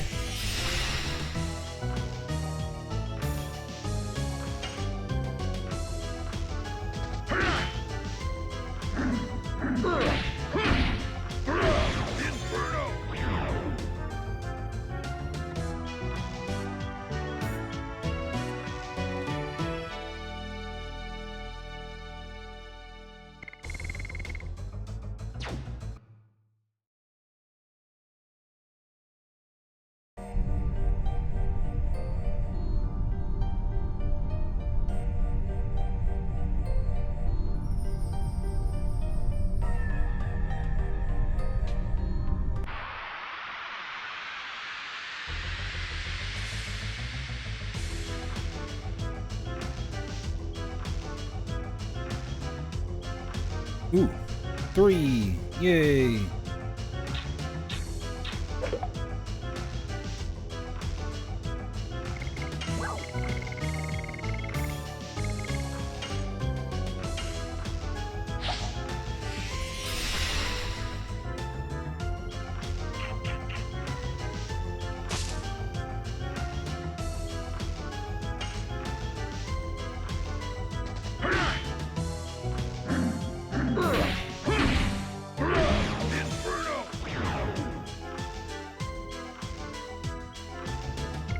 I think we're blocked.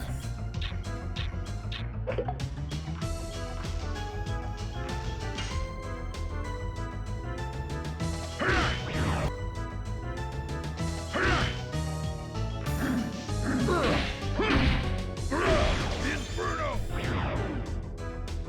2,222. What damage?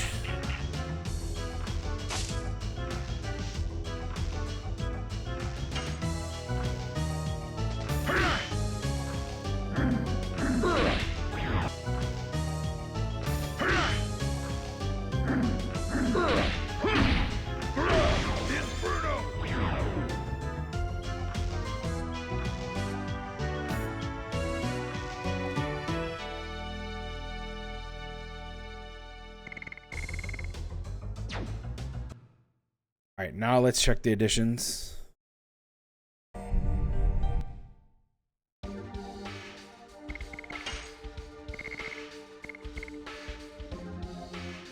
Okay, 2 more gets us to 70.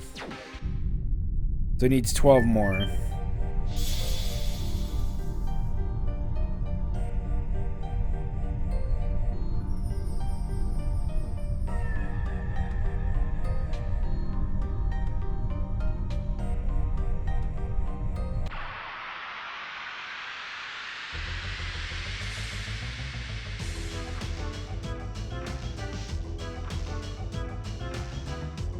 Nice.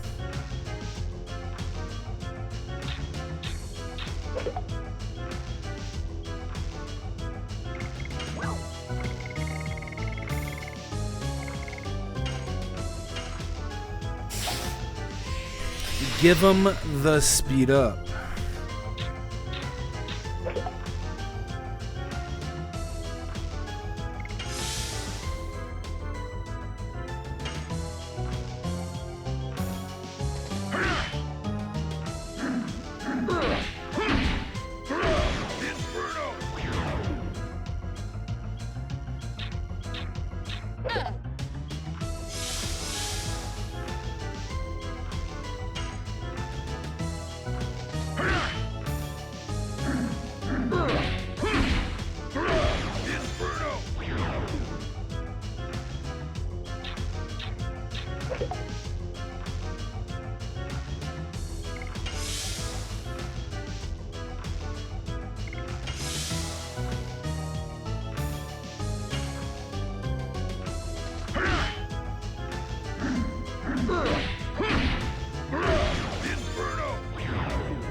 Okay.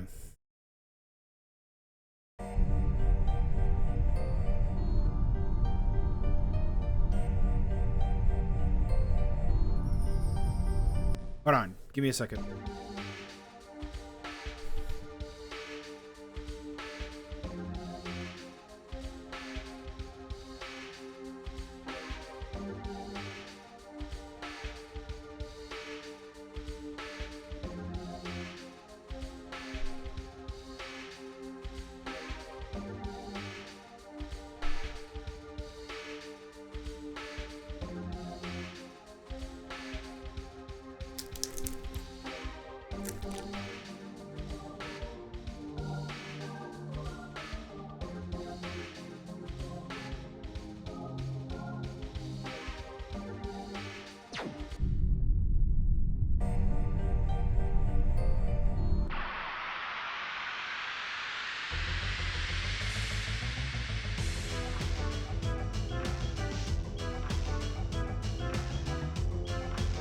Only one?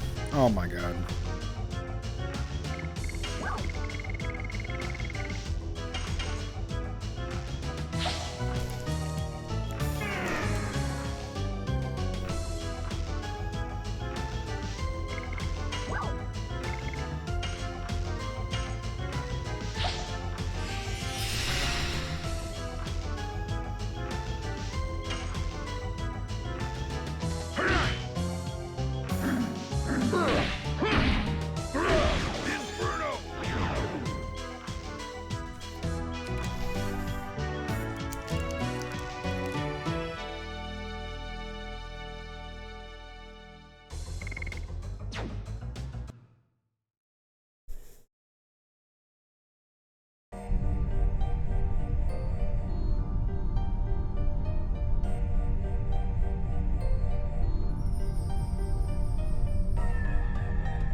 Thank you for the follow.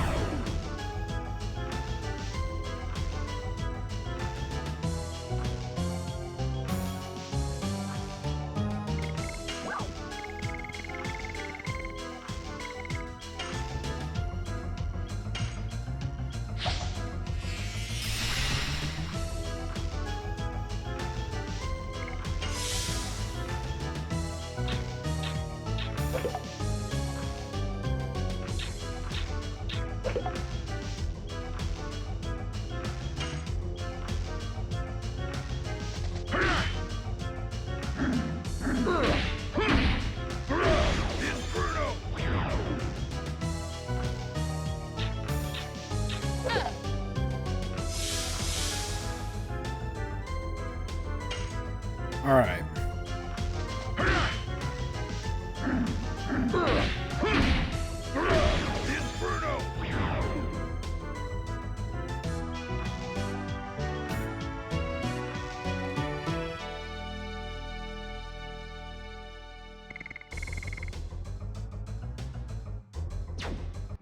I need to look at his additions. I'm thinking we're not that far away from maxing it out.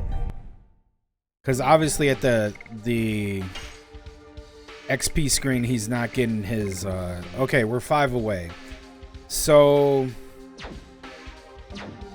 maybe 2 fights. Hopefully 2 fights.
All right.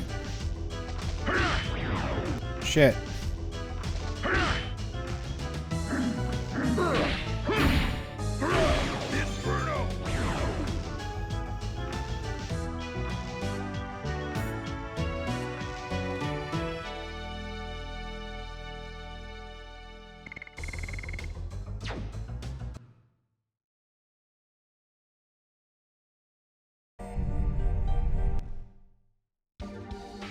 Should be 2 more. Yep. Okay, next battle, he gets his mastery. If we don't get 1 enemy fight, then that'll be fine. If we get more than that, that's great. Then we'll have his mastery, and I want to try out his mastery. We gotta do it. There we go. Okay, he's guaranteed to get it. Perfect. This is what we like to see.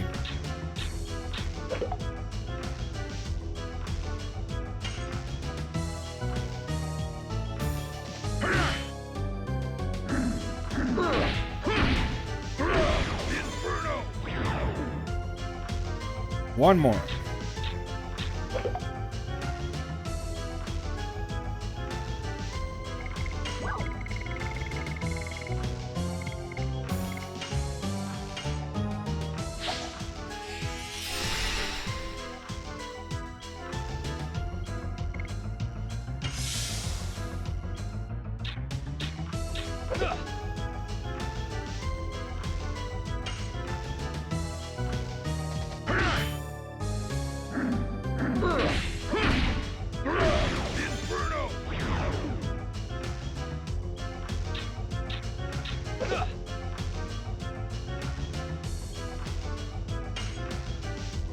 All right, so he already has it now.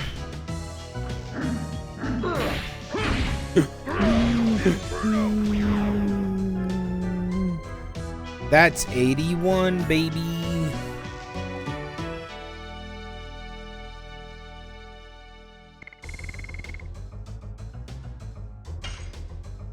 Bone Crush, new edition.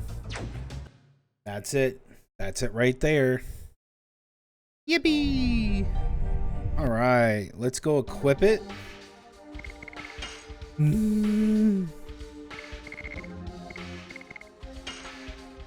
100 SP and 200% damage right off the bat. 5 edition. Jesus Christ.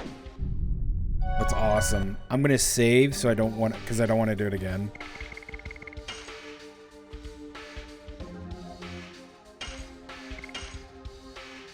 Then we're gonna take a look at it. Probably do a couple fights, or probably I want to do at least. I'll be honest, I want to do at least like one fight where he does it a few times, and then we're gonna get Meru in.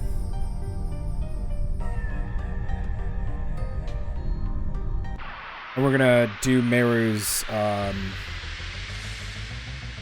hammer thingy, whatever she has. All right, here we go. This is his 5-hit combo. Oh, perfect. This is perfect. All right, nothing's changed. We're just doing this same old, same old. All right. Let's give him speed up.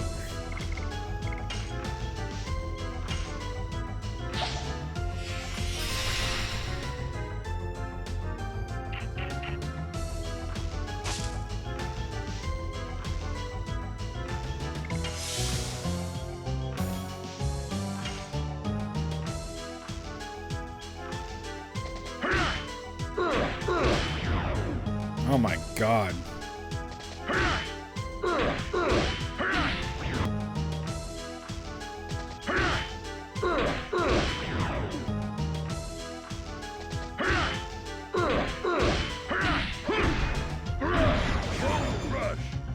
Nice. Bone Crush.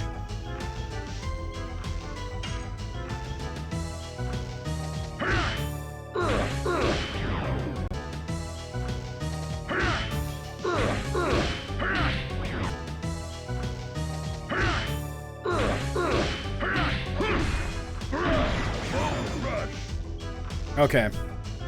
I think I get it.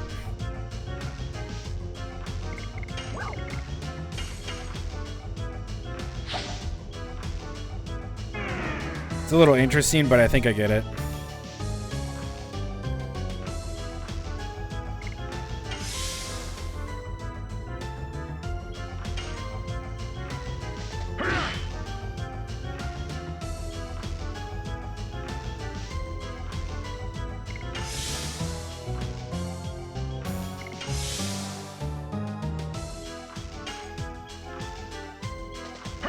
Are you kidding me, man?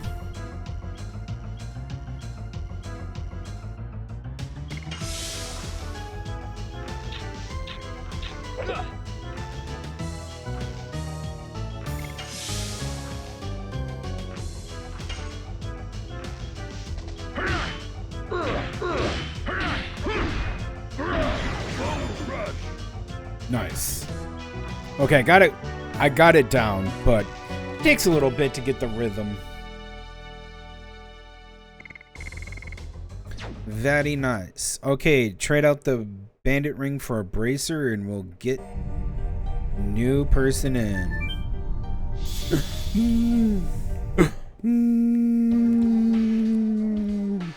Alright, go to armed Congo. Get a bracelet. Thank you. Replace Meru.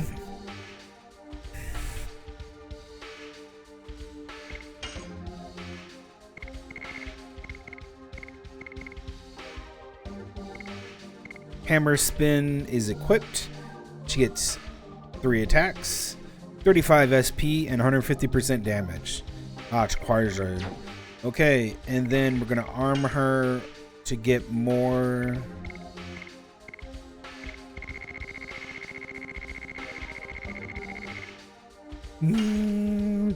War God's Sash.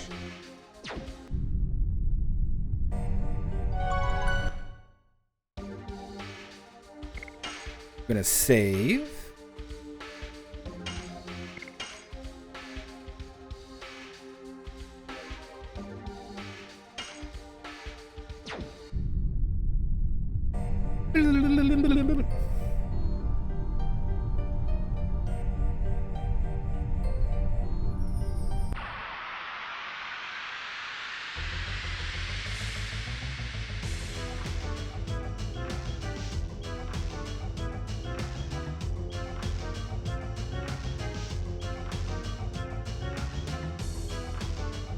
Okay.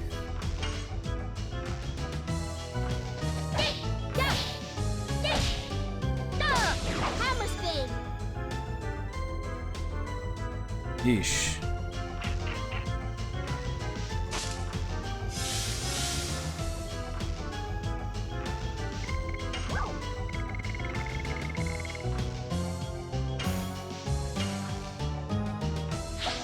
Chuck the sigil stone.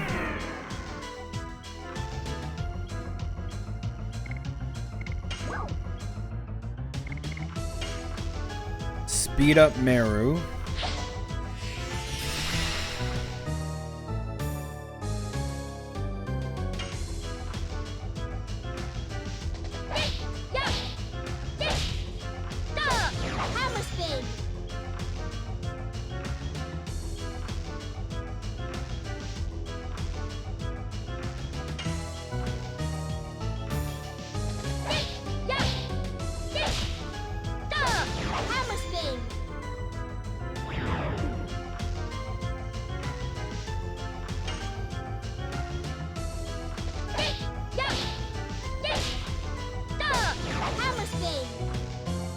This might be really well for her because she's getting like 3 per time she does this. This might go really quick. We'll see.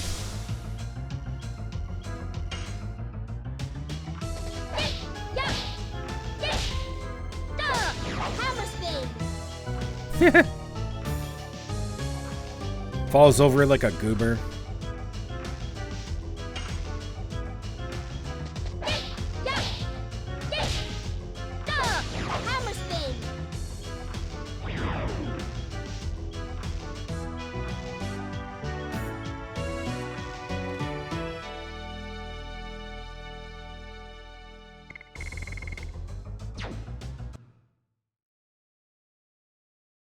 That had to be 6.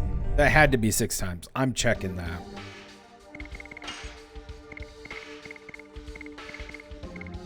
Yeah. That's crazy good.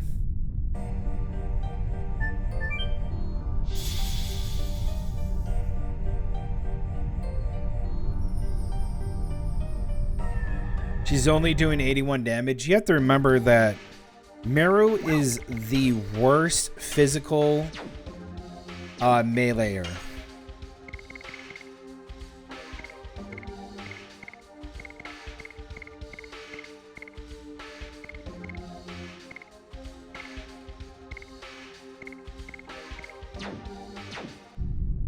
She's 100% the worst melee person. She's essentially a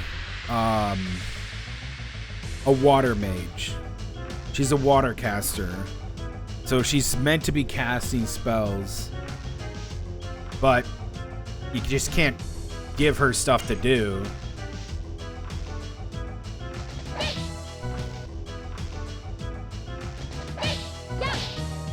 Oh my god, what is this?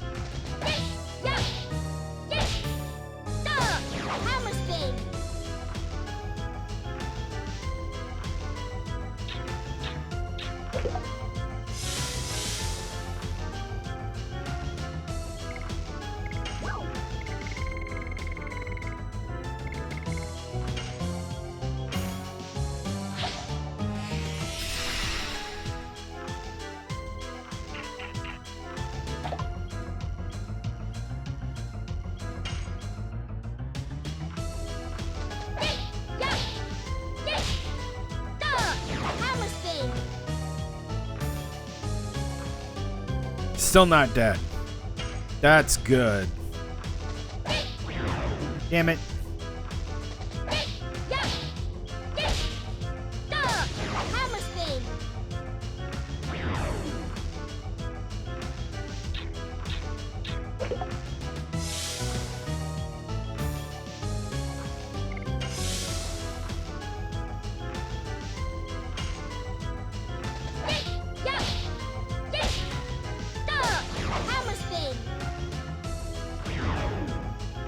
Oh, she can one-shot those things. Okay.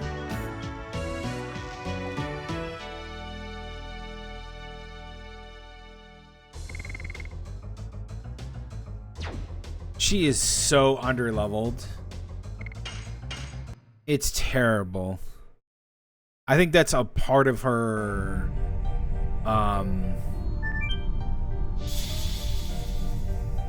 I think that's part of her damage output is she's so low on experience because I don't keep her in the group.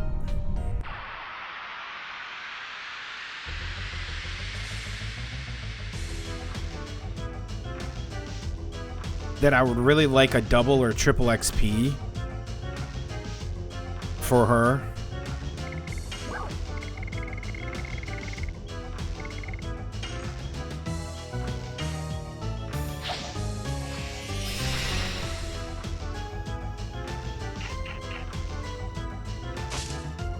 Yeah, it's insane damage.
Oh, so he was going to attack, huh?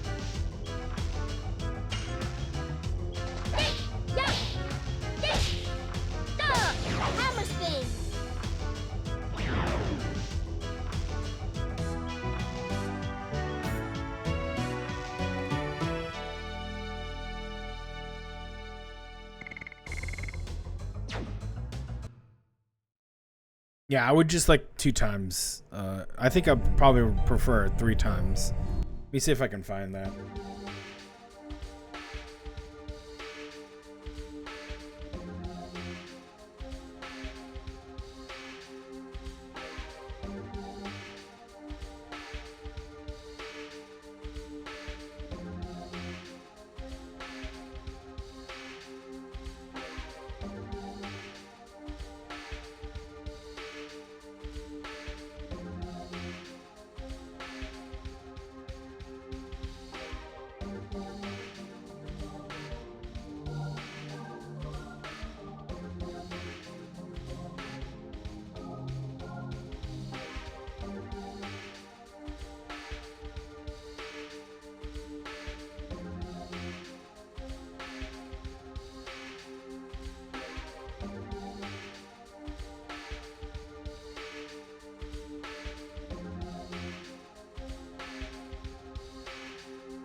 Okay.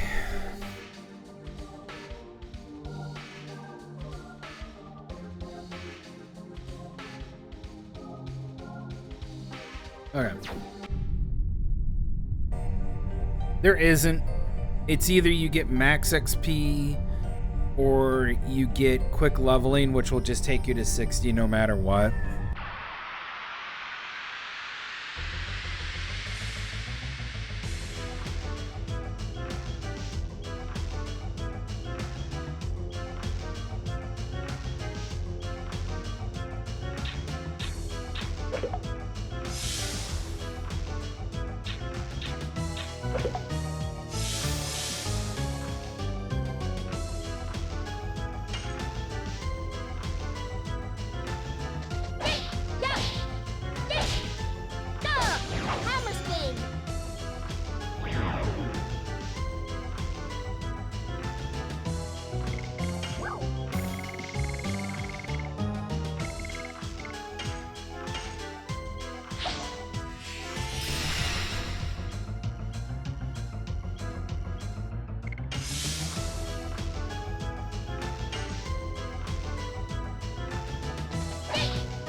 Not good.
Oh, that's a bad idea.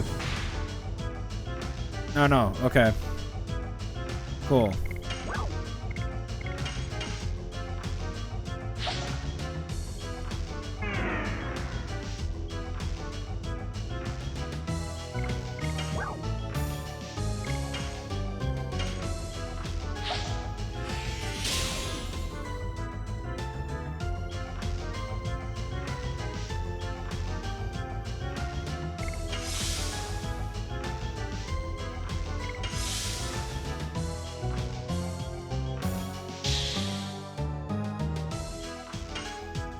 Good.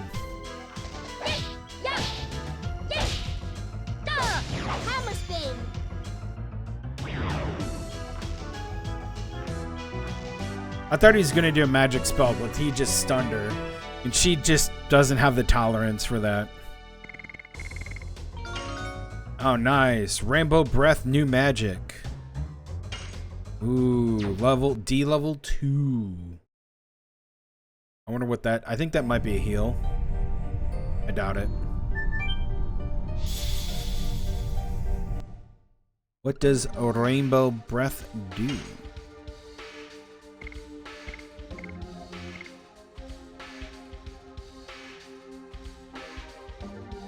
I have no idea.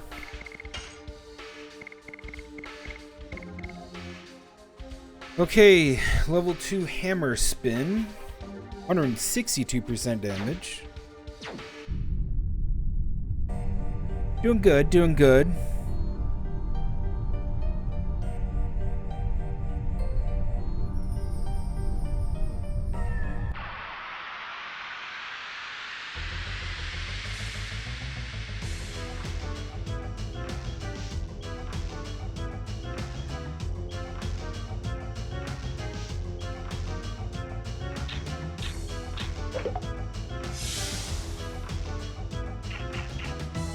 That's not good.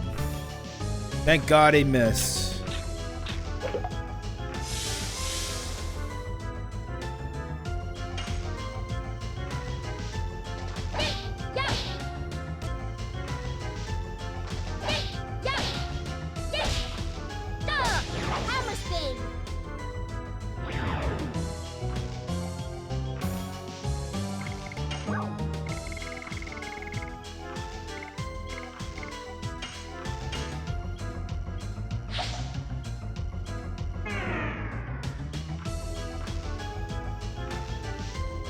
All right, we're gonna pandemonium.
All right, one more time, he's done.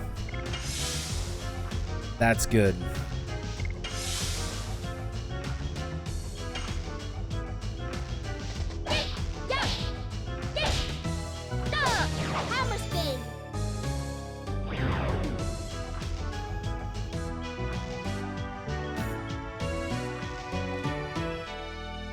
So if we get more of those... Nice, he leveled. 28. So if we get more of those 3 fights, then Meru is going to get those addition. She's going to get that addition really quick. Because she's at 26. It's about, if she gets a 3 fight, she's doing 5. I think it's like 5 each. Because the 2 toadstools plus the gnome. Gnome takes 3. Toadstool takes 1.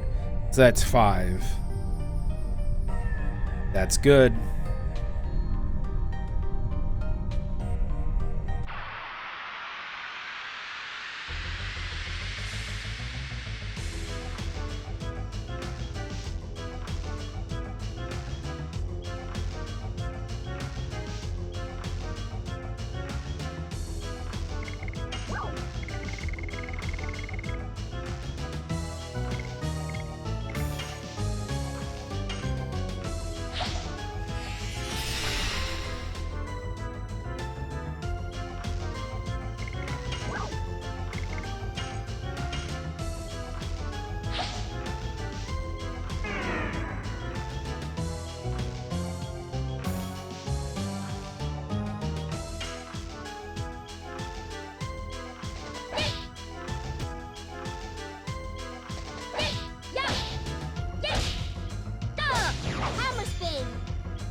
I was just thinking about something.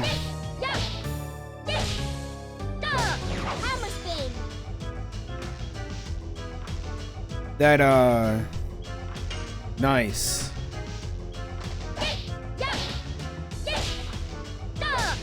There's this guy, I watch his content on YouTube Shorts. He does like the divorced dads and like game cards and all this other stuff. Graham Barrett or whatever. Freaking great. I like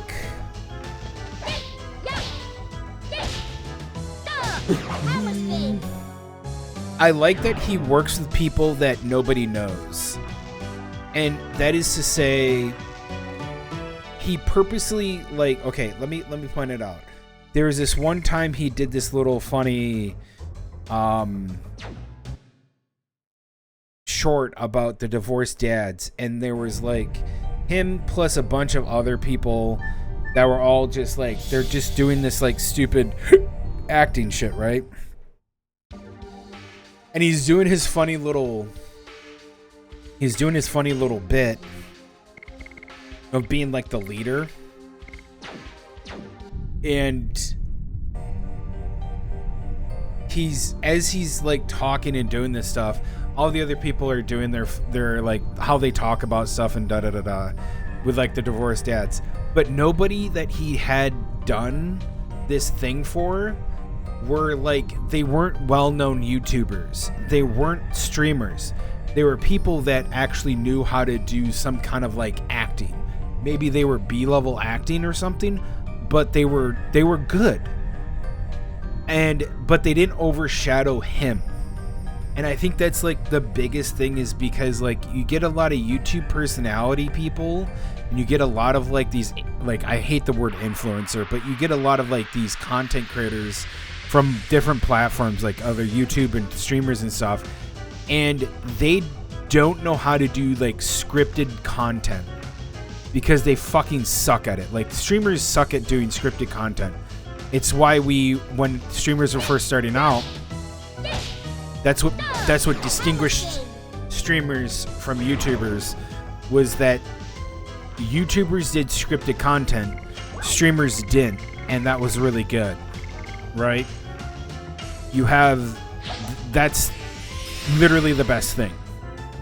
You don't want YouTubers to be the same as streamers. No one does. And it gets into a discussion that we can talk about, how YouTube hates VODs from streams. I disagree.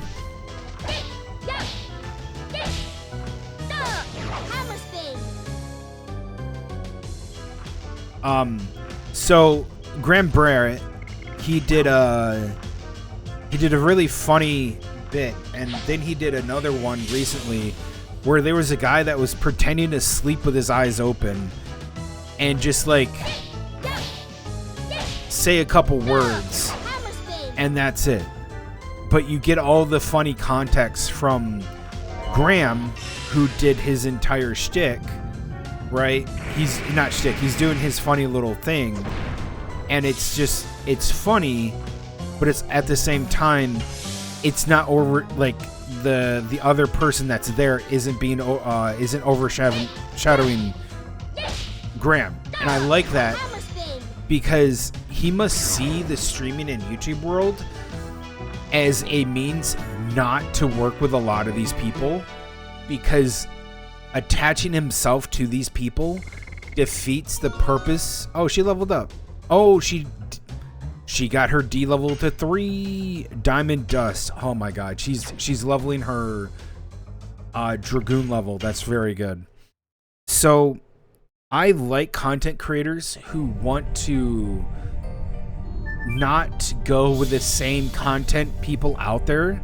Like, you don't have to do that. You don't have to go with people that are well known in the content space. Like, I would never want to stream with somebody that has, like, I'm not going to stream with XQC. I'm just not going to stream with any of those people. I don't want to stream with those people. I never want to, because I'm trying to do my own thing, and I'm trying to make my own content that's funny as a broadcaster, as an independent mom and pop broadcaster. I had a person actually ask me one time, what do you mean by mom and pop? Do you have a girlfriend? And I was like, you don't understand what mom and pop means clearly then, because that's not what that means. Mom and pop just means small. It's like a small, a small self. What is going on?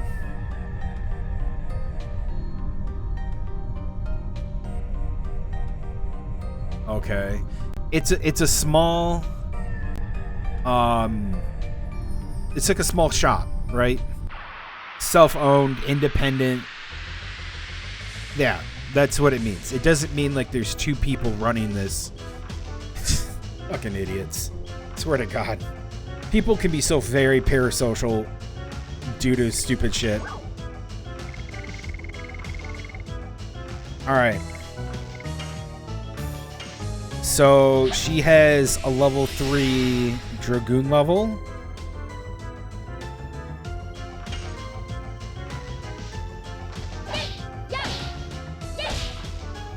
Yeah, I just wanted to point out that Graham Barrett thing is really cool. I like seeing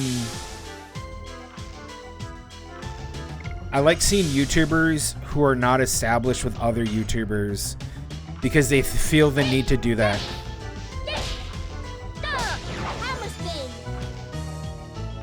it's fucking cringe that they just like accept the fact that like, oh look, well this YouTuber is really popular and getting really popular. You should do a collab with, let's say, Queso. And it's like, no, you shouldn't be doing that because that sounds fucking terrible. Don't listen to your audience on shit. Keep doing what made you popular, which is the funny content that he's doing without the need. That's right, he doesn't need them. He does not need other YouTubers. That's the basics of it. Graham Brer can stand on his own with his content without the need for other stupid other YouTubers. Like, he doesn't need them. Plain and simple. Funny content, it's great. It makes me laugh sometimes. It makes me just go, what is this? What is this? This is so random kind of stuff, but it's really funny at other times.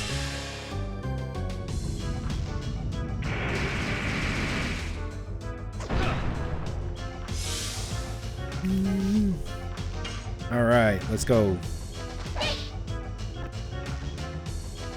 Smack him in the face.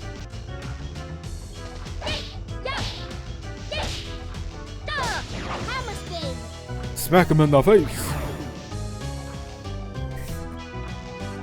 Yeah.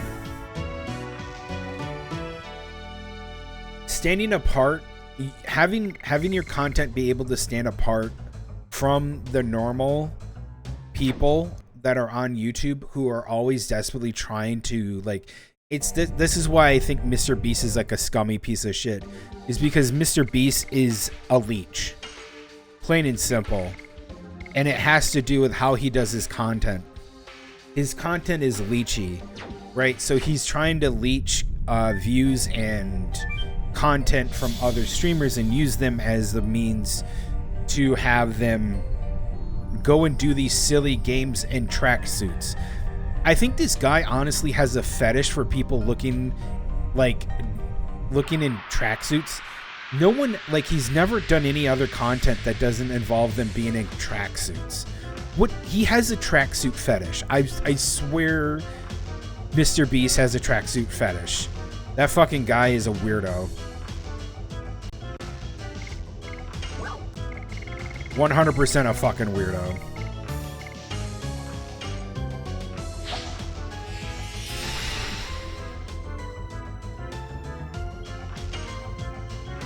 So that's the kind of content characters. That's the kind of content I like, is seeing people who can make it through their own content without the need of others. And if they need other people, hire people or pay people that are not well known or outside of the realm of that thing, that are professionals. And I think that's the biggest thing to look at when it comes to someone like Graham Brer, who doesn't need all these other personalities and egos. He just needs to do it, right? He can do it, make funny content, people like it, and it's great.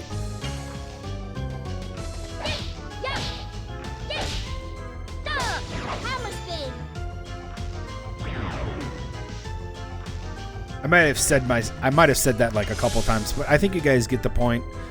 I just was like, it was like popping in my head like, oh my god, that actually makes a lot of sense. And I'm sure he has opinions about the whole content sphere and block. Yep, nope, not happening, dude. I saw that 5 moves ahead. He must, I can't speak for him, but like for myself, I see a lot of like, I don't like these type of people, and I don't want to be associated with these type of people. And I'm sure he has his opinions about what he thinks of the content sphere, but it seems like he doesn't care to get along and like do anything with these people. And that's great.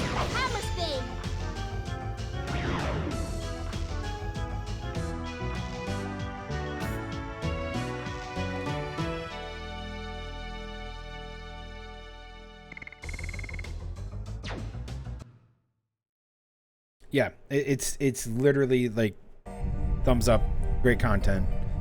And that kind of goes into like, now we're gonna go to personally me, because again, it's my stream. I want to talk about what I think about that, and it's great. I think people should not be collabing together just because one person is popular. You draw the wrong kind of attention in a crowd if you do that, and you look like you're selling out, or as cool as like someone thought it would be because they're just a little bright-eyed squeaker that drinks energy drinks and think that would be cool. It's not. It's fucking stupid. Let me see here. I think I'm gonna speed up, and she might 1 or 2 shot the puck.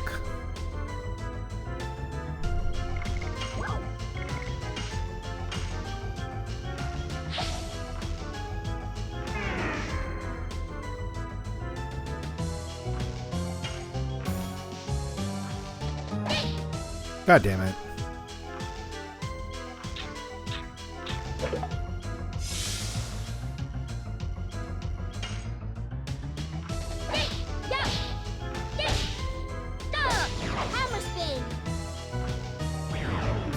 Nice.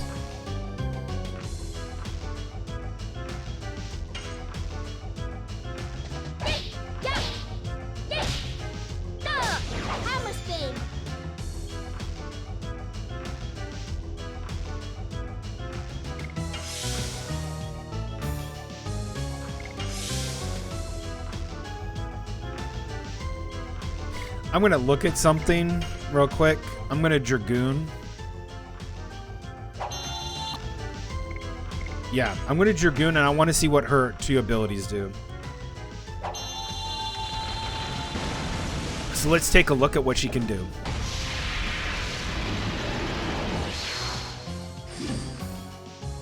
Nice.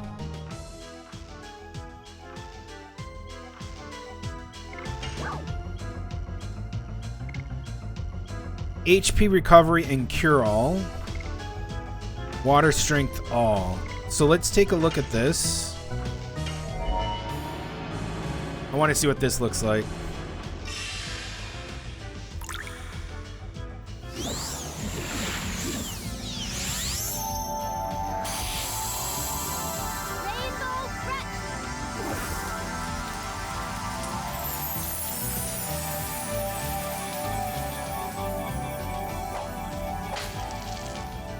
Okay.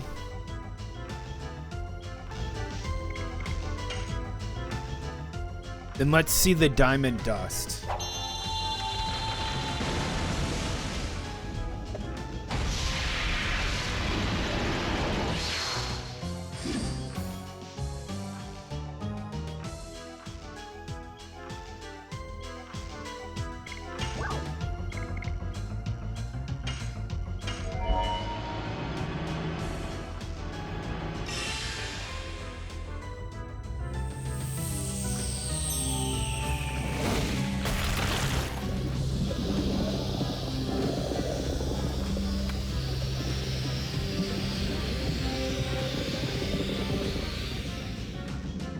That's cool.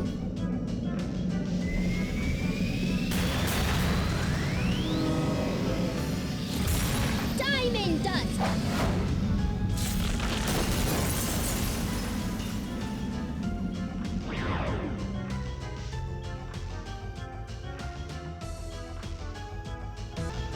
Cool. All right.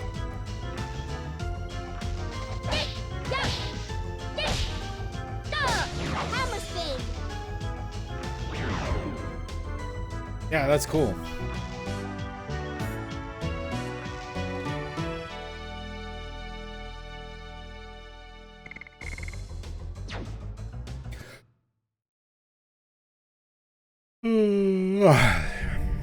All right.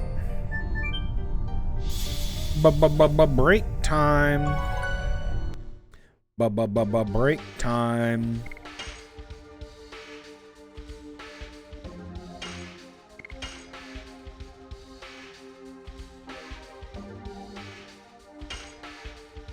Let me see how she's doing on the additions.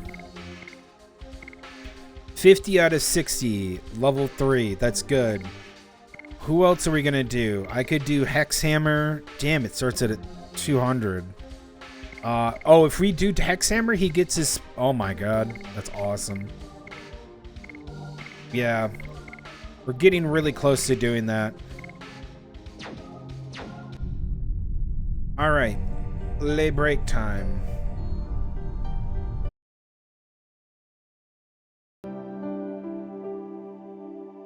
BRB.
Okay.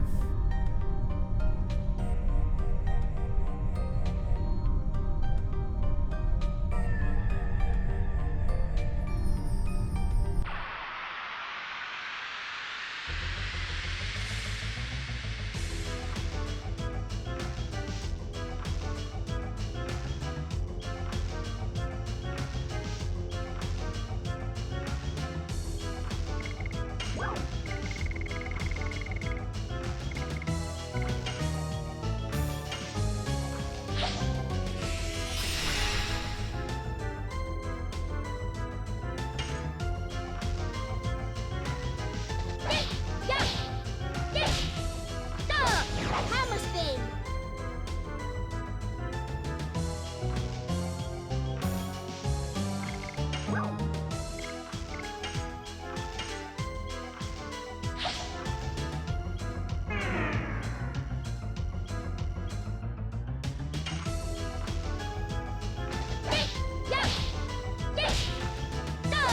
Hammer spin. Okay. So she can 2-hit him now? That's good.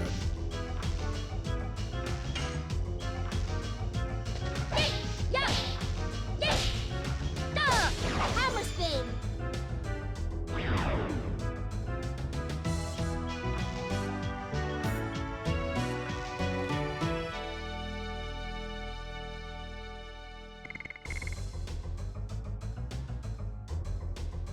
She's got about 370 something more XP to go, and she levels up. That's good.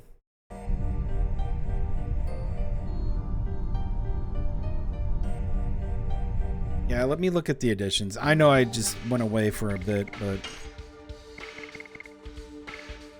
okay.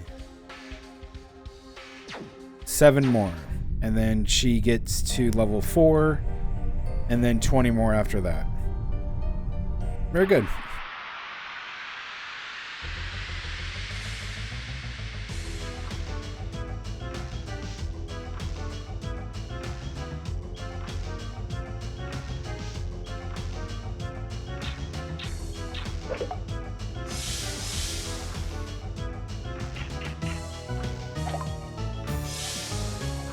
Jesus.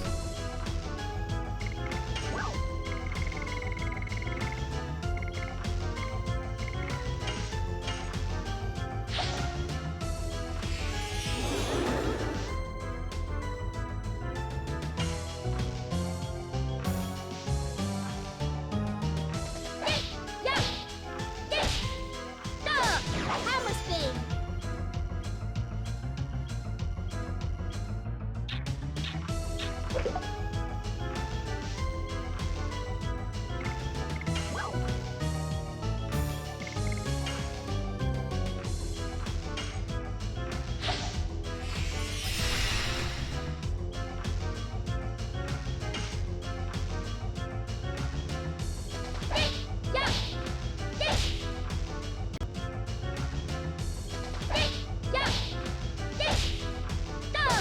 Hammer spin.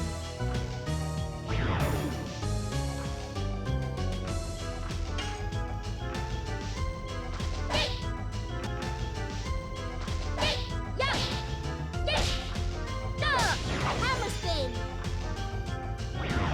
All right.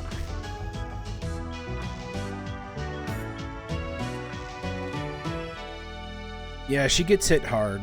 There's like not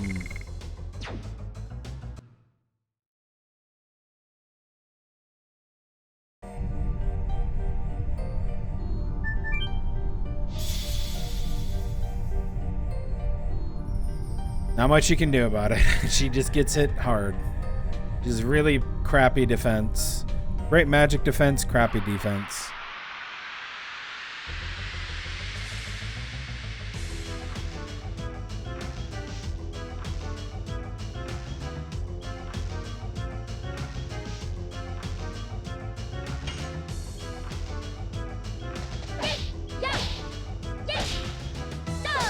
Hammer spin.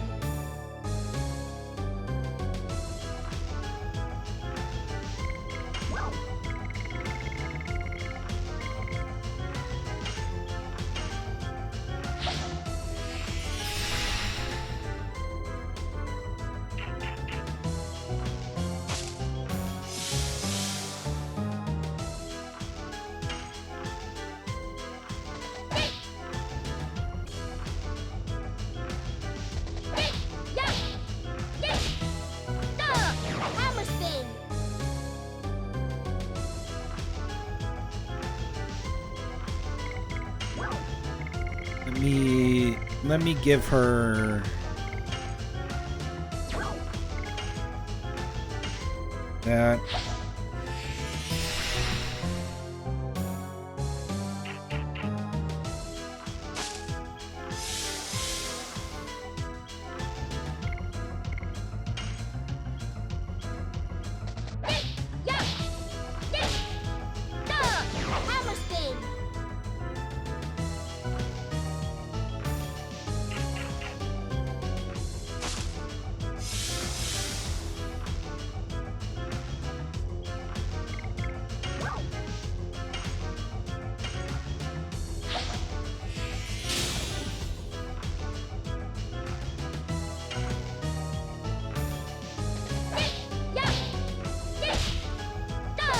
Hammer spin. Hammer spin.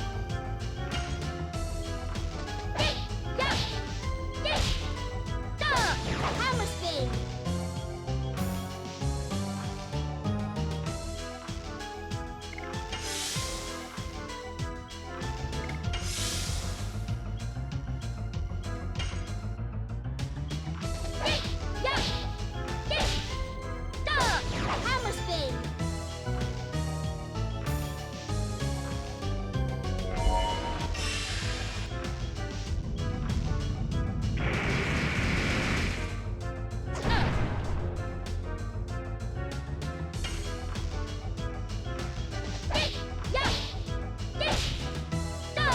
Hammer spin.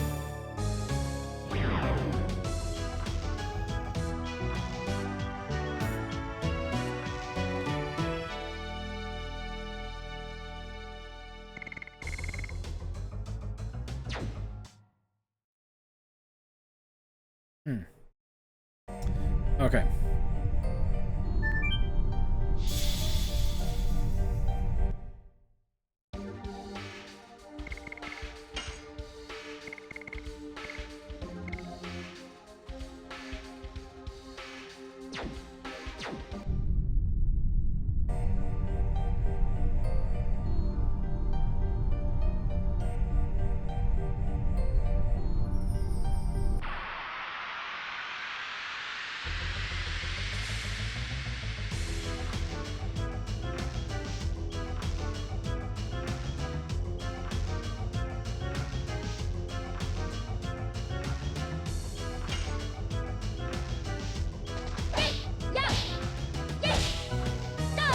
Hammer spin. Very nice. How much did she do?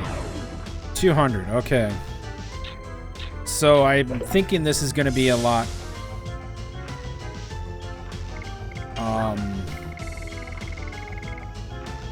slower for her because if she's hitting them harder, it's not going to go as quickly.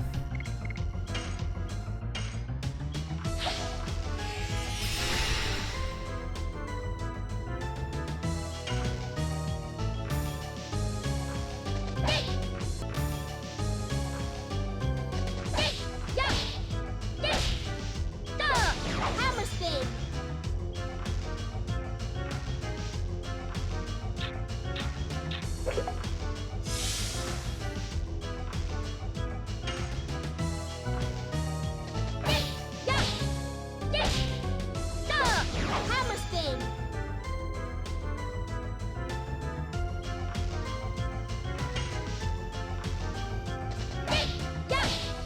spin.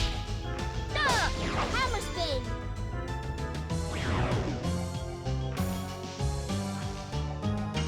Nice.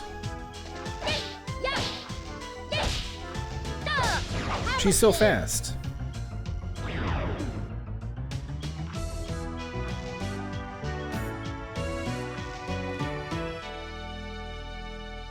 That was 3 in a row, yeah. She got to act 3 times in a row before anybody else, which is awesome.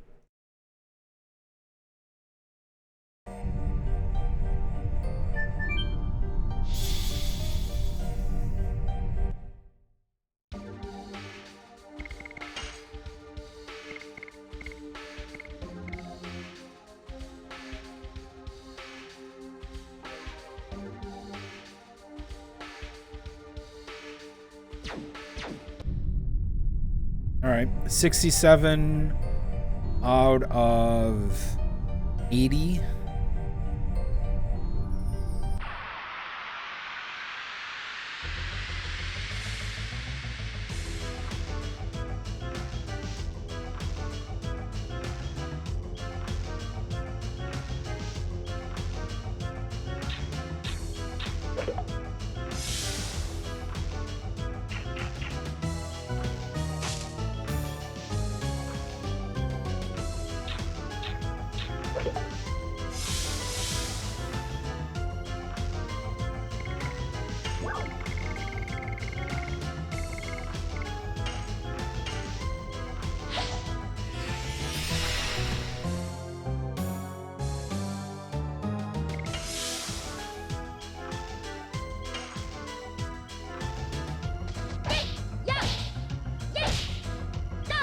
Hammer spin.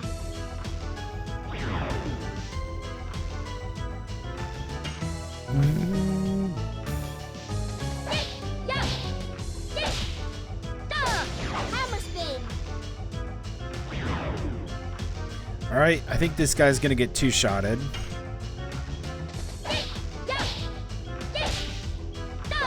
Hammer spin. Yep.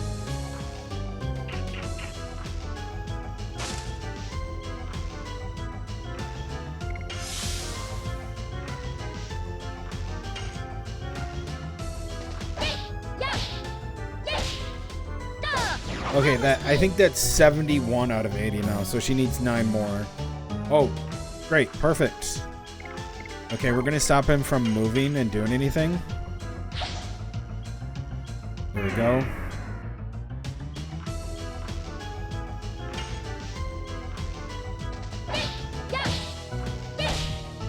$72.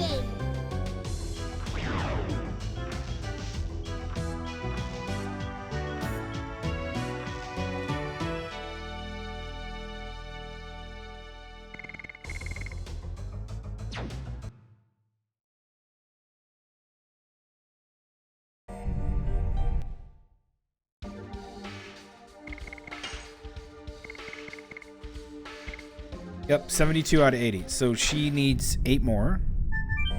And then that's it. She's all done.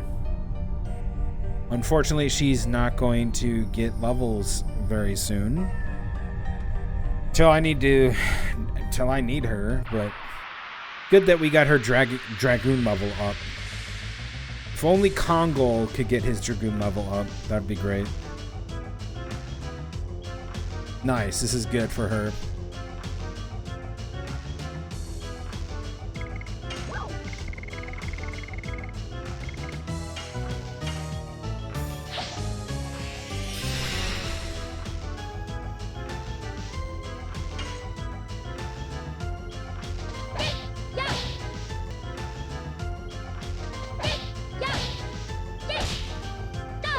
Hammer spin.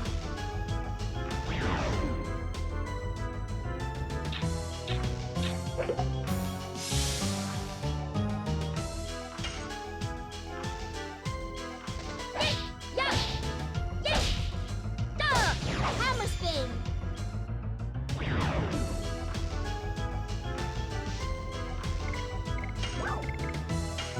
Magic Sigil Stone him.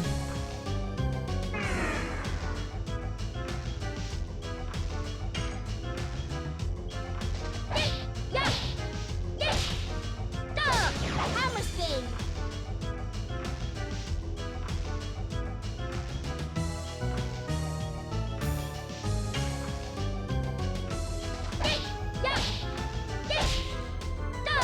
Hammer spin.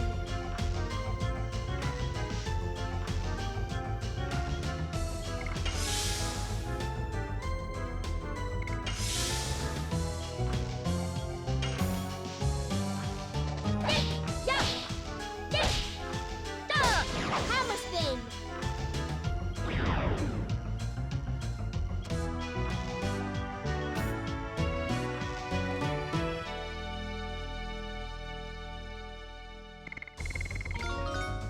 Nice. Okay. She didn't get anything. I do not want her to have another addition. 3 more. Good.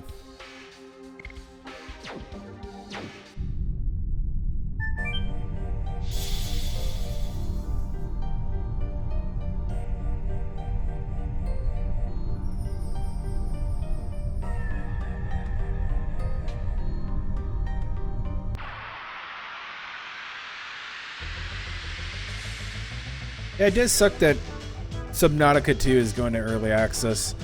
I was hoping it was just going to get released. That would have been better.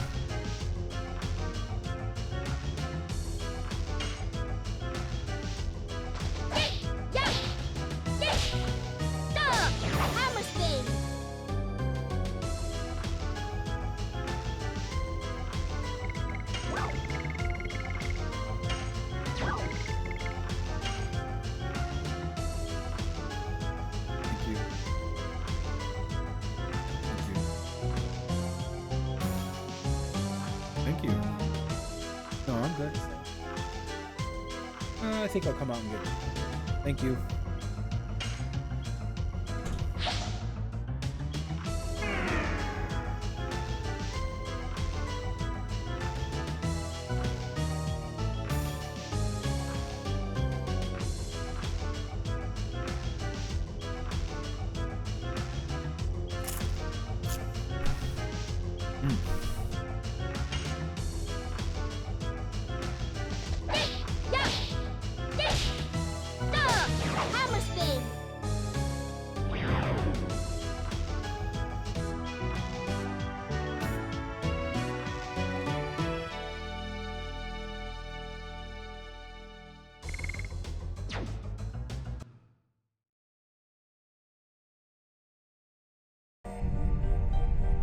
Let me see.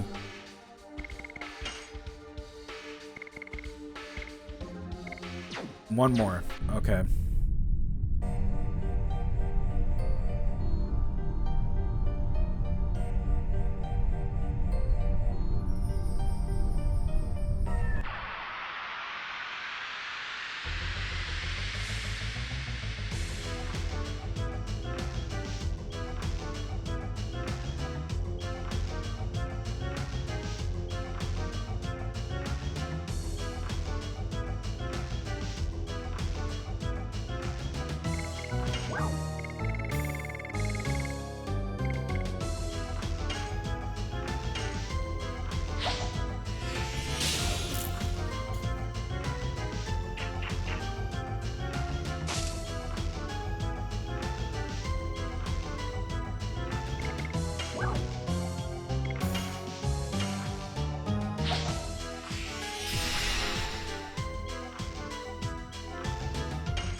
Damn.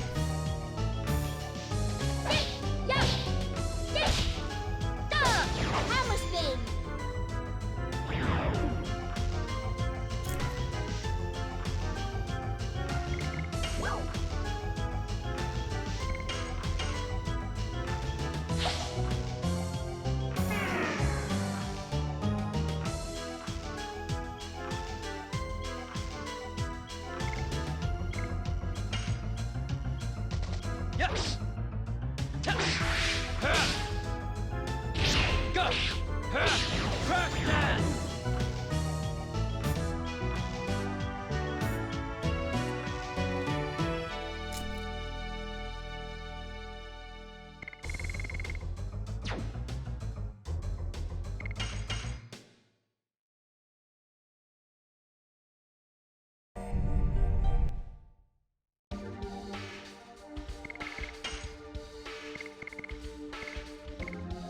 Yep, there we go. 202 damage, 70 SP. Good shit.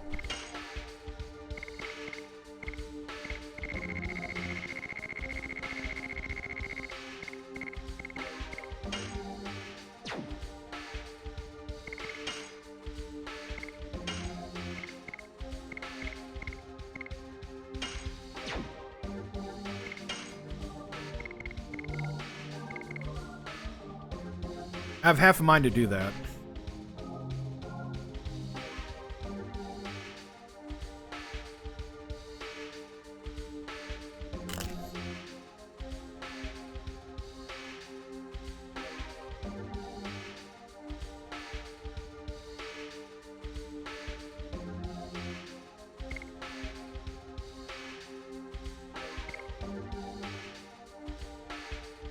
See, if I take Albert out and I do Gust of the Wind Dance, he's gonna get destroyed. Because they're Earth.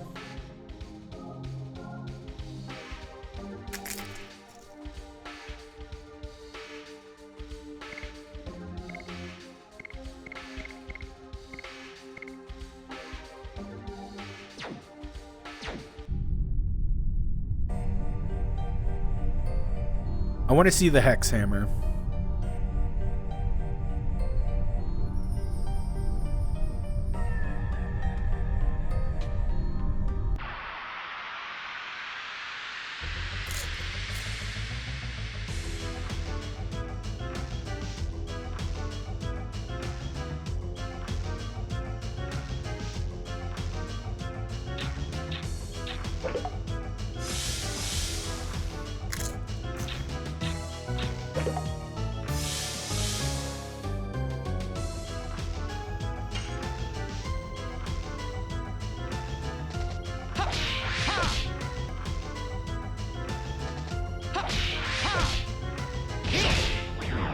God damn.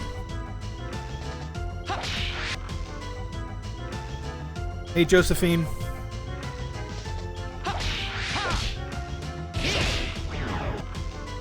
That's rough. Let me try a different person.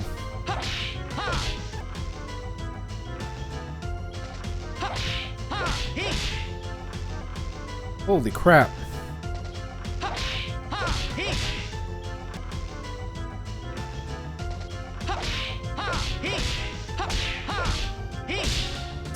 Almost.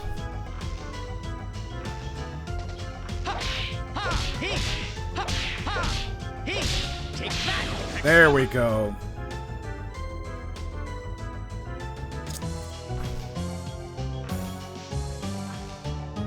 Doing good.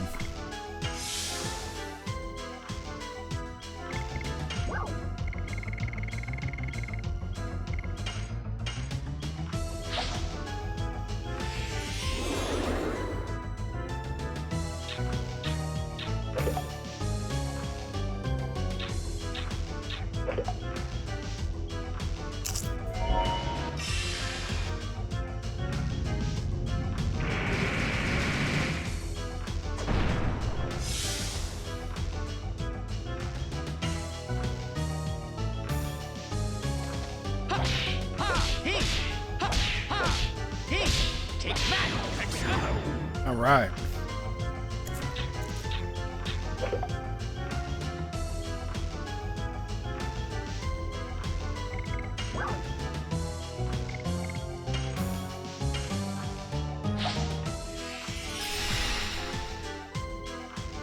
It's fun, but it gets my concentration going.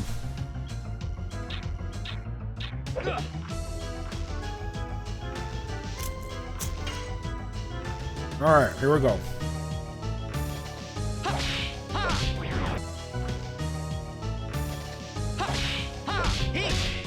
Oh my God.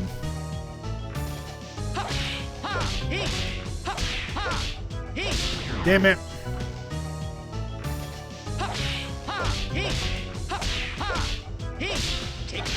There we go.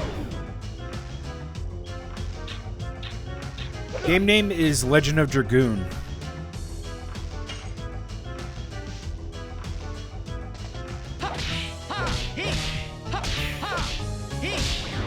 Damn it.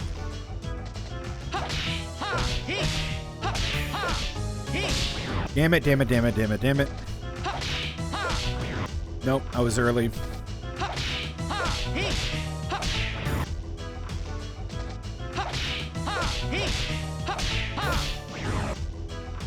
Fuck.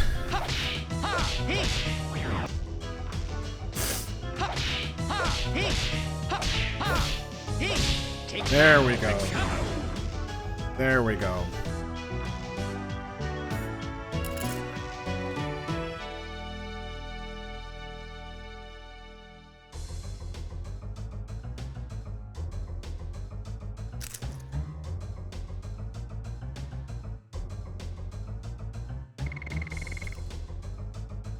Playing it on my PS1 Pro.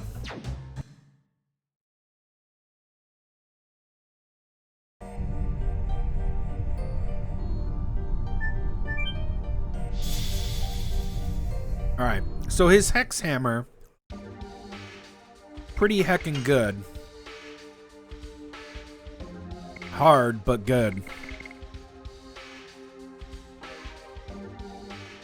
Terrible SP gain. 15 is terrible.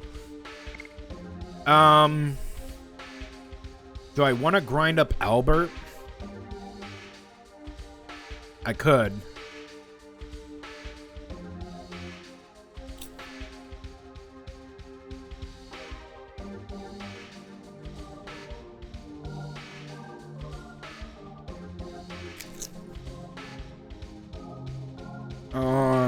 Man.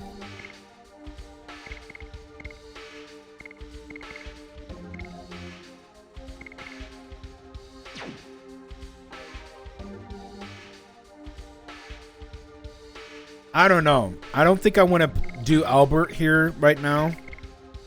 Because if I pull out Albert, he's going to have a really terrible time.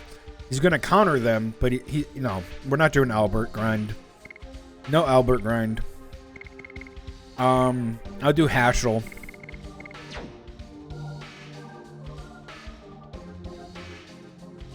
Man, this guy's got a lot of questions today.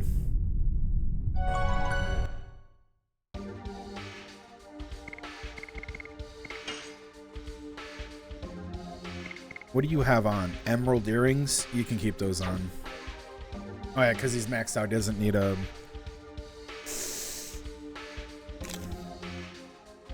Alright.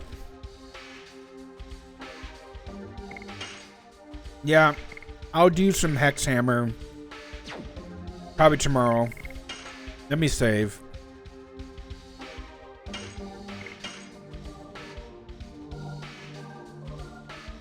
We got Kongol's Mastery, which is great. That's going to be good. Give me a second and I'll answer the questions. It's okay. I understand. You're curious, and that's good.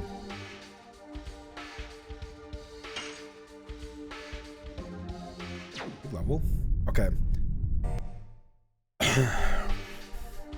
Rose looks good. Rose is one of the best characters in the game.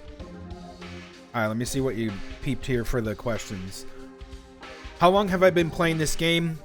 Game currently has been going for almost 50 hours.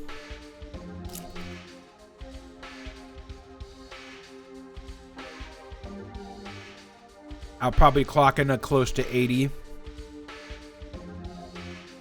I got a lot more grinding to do. The story is about a 60-hour story. That's what you're looking at, is about a 60-hour story. Tell me more about the game. Like, what do you do? Okay, let me take a bite of my food here and I'll tell you about the game.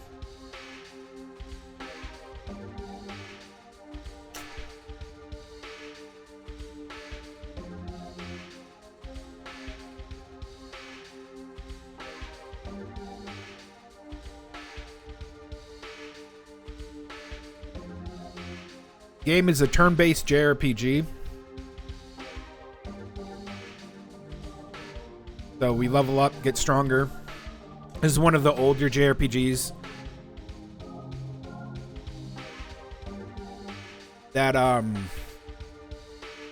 Squaresoft, or not Squaresoft, the Square Enix that did Final Fantasy. This is one of their older titles. One of the most unique titles to the PS1 because of its box attack system, which is all kind of rhythm based, but as you can see, with the additions in the combat. So for Rose's final addition is what it's called, her attacks. You equip one. I want Demon's Dance because she does 500% damage and 100% SP. That is what you need for doing stuff. That's going to be your attack, right? So, like, if you played like a JRPG, like a Dragon Quest game or something, if you push the attack button, it just hit once. In this game, you can hit as many times as your addition allows you to, but you have mechanics in there that allow the enemy to they allow you to counterattack. So you have to push a different button for that. That's all back in the VODs. You guys can see that all in the VODs. If you want to see this game from start till now, you can go to my YouTube page and see everything from the beginning. Highly recommend if you really are interested in it. Check the very beginning of that one and see how the mechanics work and the story. This is a long story game. It's a 4-disc game. I do recommend, if you're getting into RPGs and JRPGs, that you do play this game. It is a PS1 classic and a highly revered classic PS1.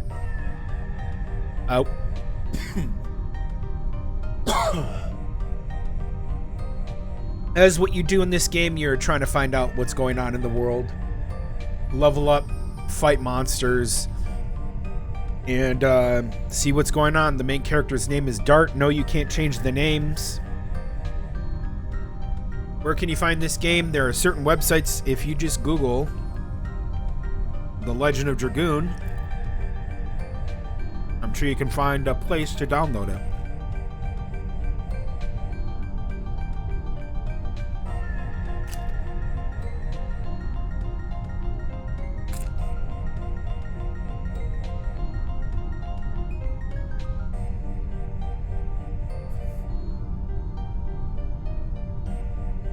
Yeah, there'd be ways to play it on PC.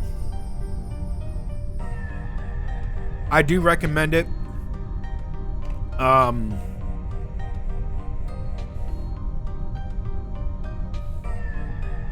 But I'll be playing more JRPGs and other stuff. Lost Classic and retro games, so please stick around. But I do recommend you can go onto my Discord and the YouTube.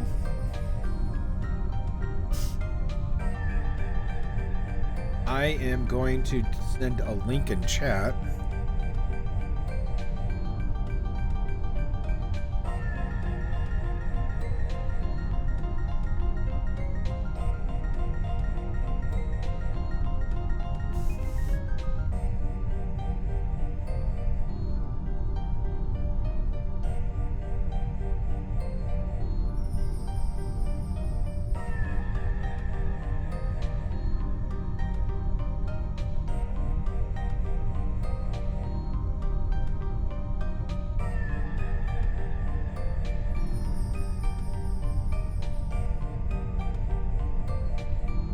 Here are my links.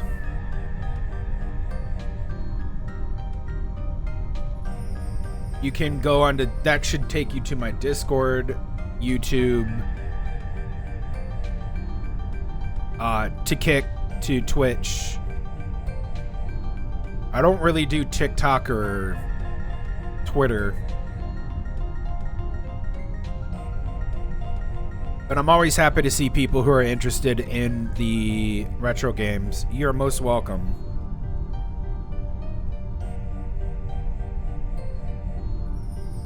The reason why I'm not trying to be vague on what you do in this game, I just don't want to spoil it for you. If you're new to this channel and this broadcast and you want to see more, you can catch up on some of the VODs. Come see me on the live stream tomorrow. Join the Discord. there's a lot to this story that if I could sit here, it would take me another 3 hours to explain the story up to that point. But it's best to be experienced through what I've done. So tomorrow I will probably be doing some more grinding and fighting because I want to do some Hashel stuff. But tomorrow is going to be story. I can tell you that right now. I'll actually be progressing into the game more than just running around and fighting the same enemies over and over. Yeah.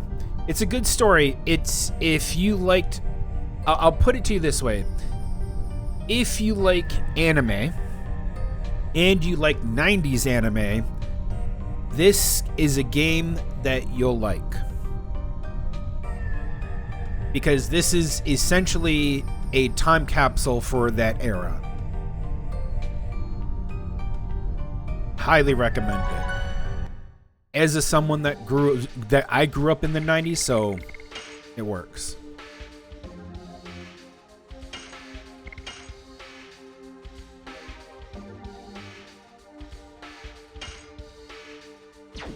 All right.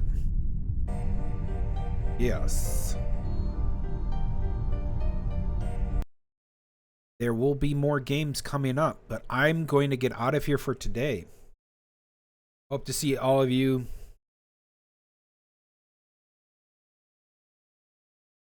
I hope to see you guys all tomorrow. I will be on tomorrow. I'm going to upload the VOD to YouTube tonight. I'm going to get out of here. Join the Discord, join the YouTube, subscribe to the YouTube. See you guys tomorrow. Have a good one. And goodbye. Goodbye. And thank you again, Josephine, for the follow.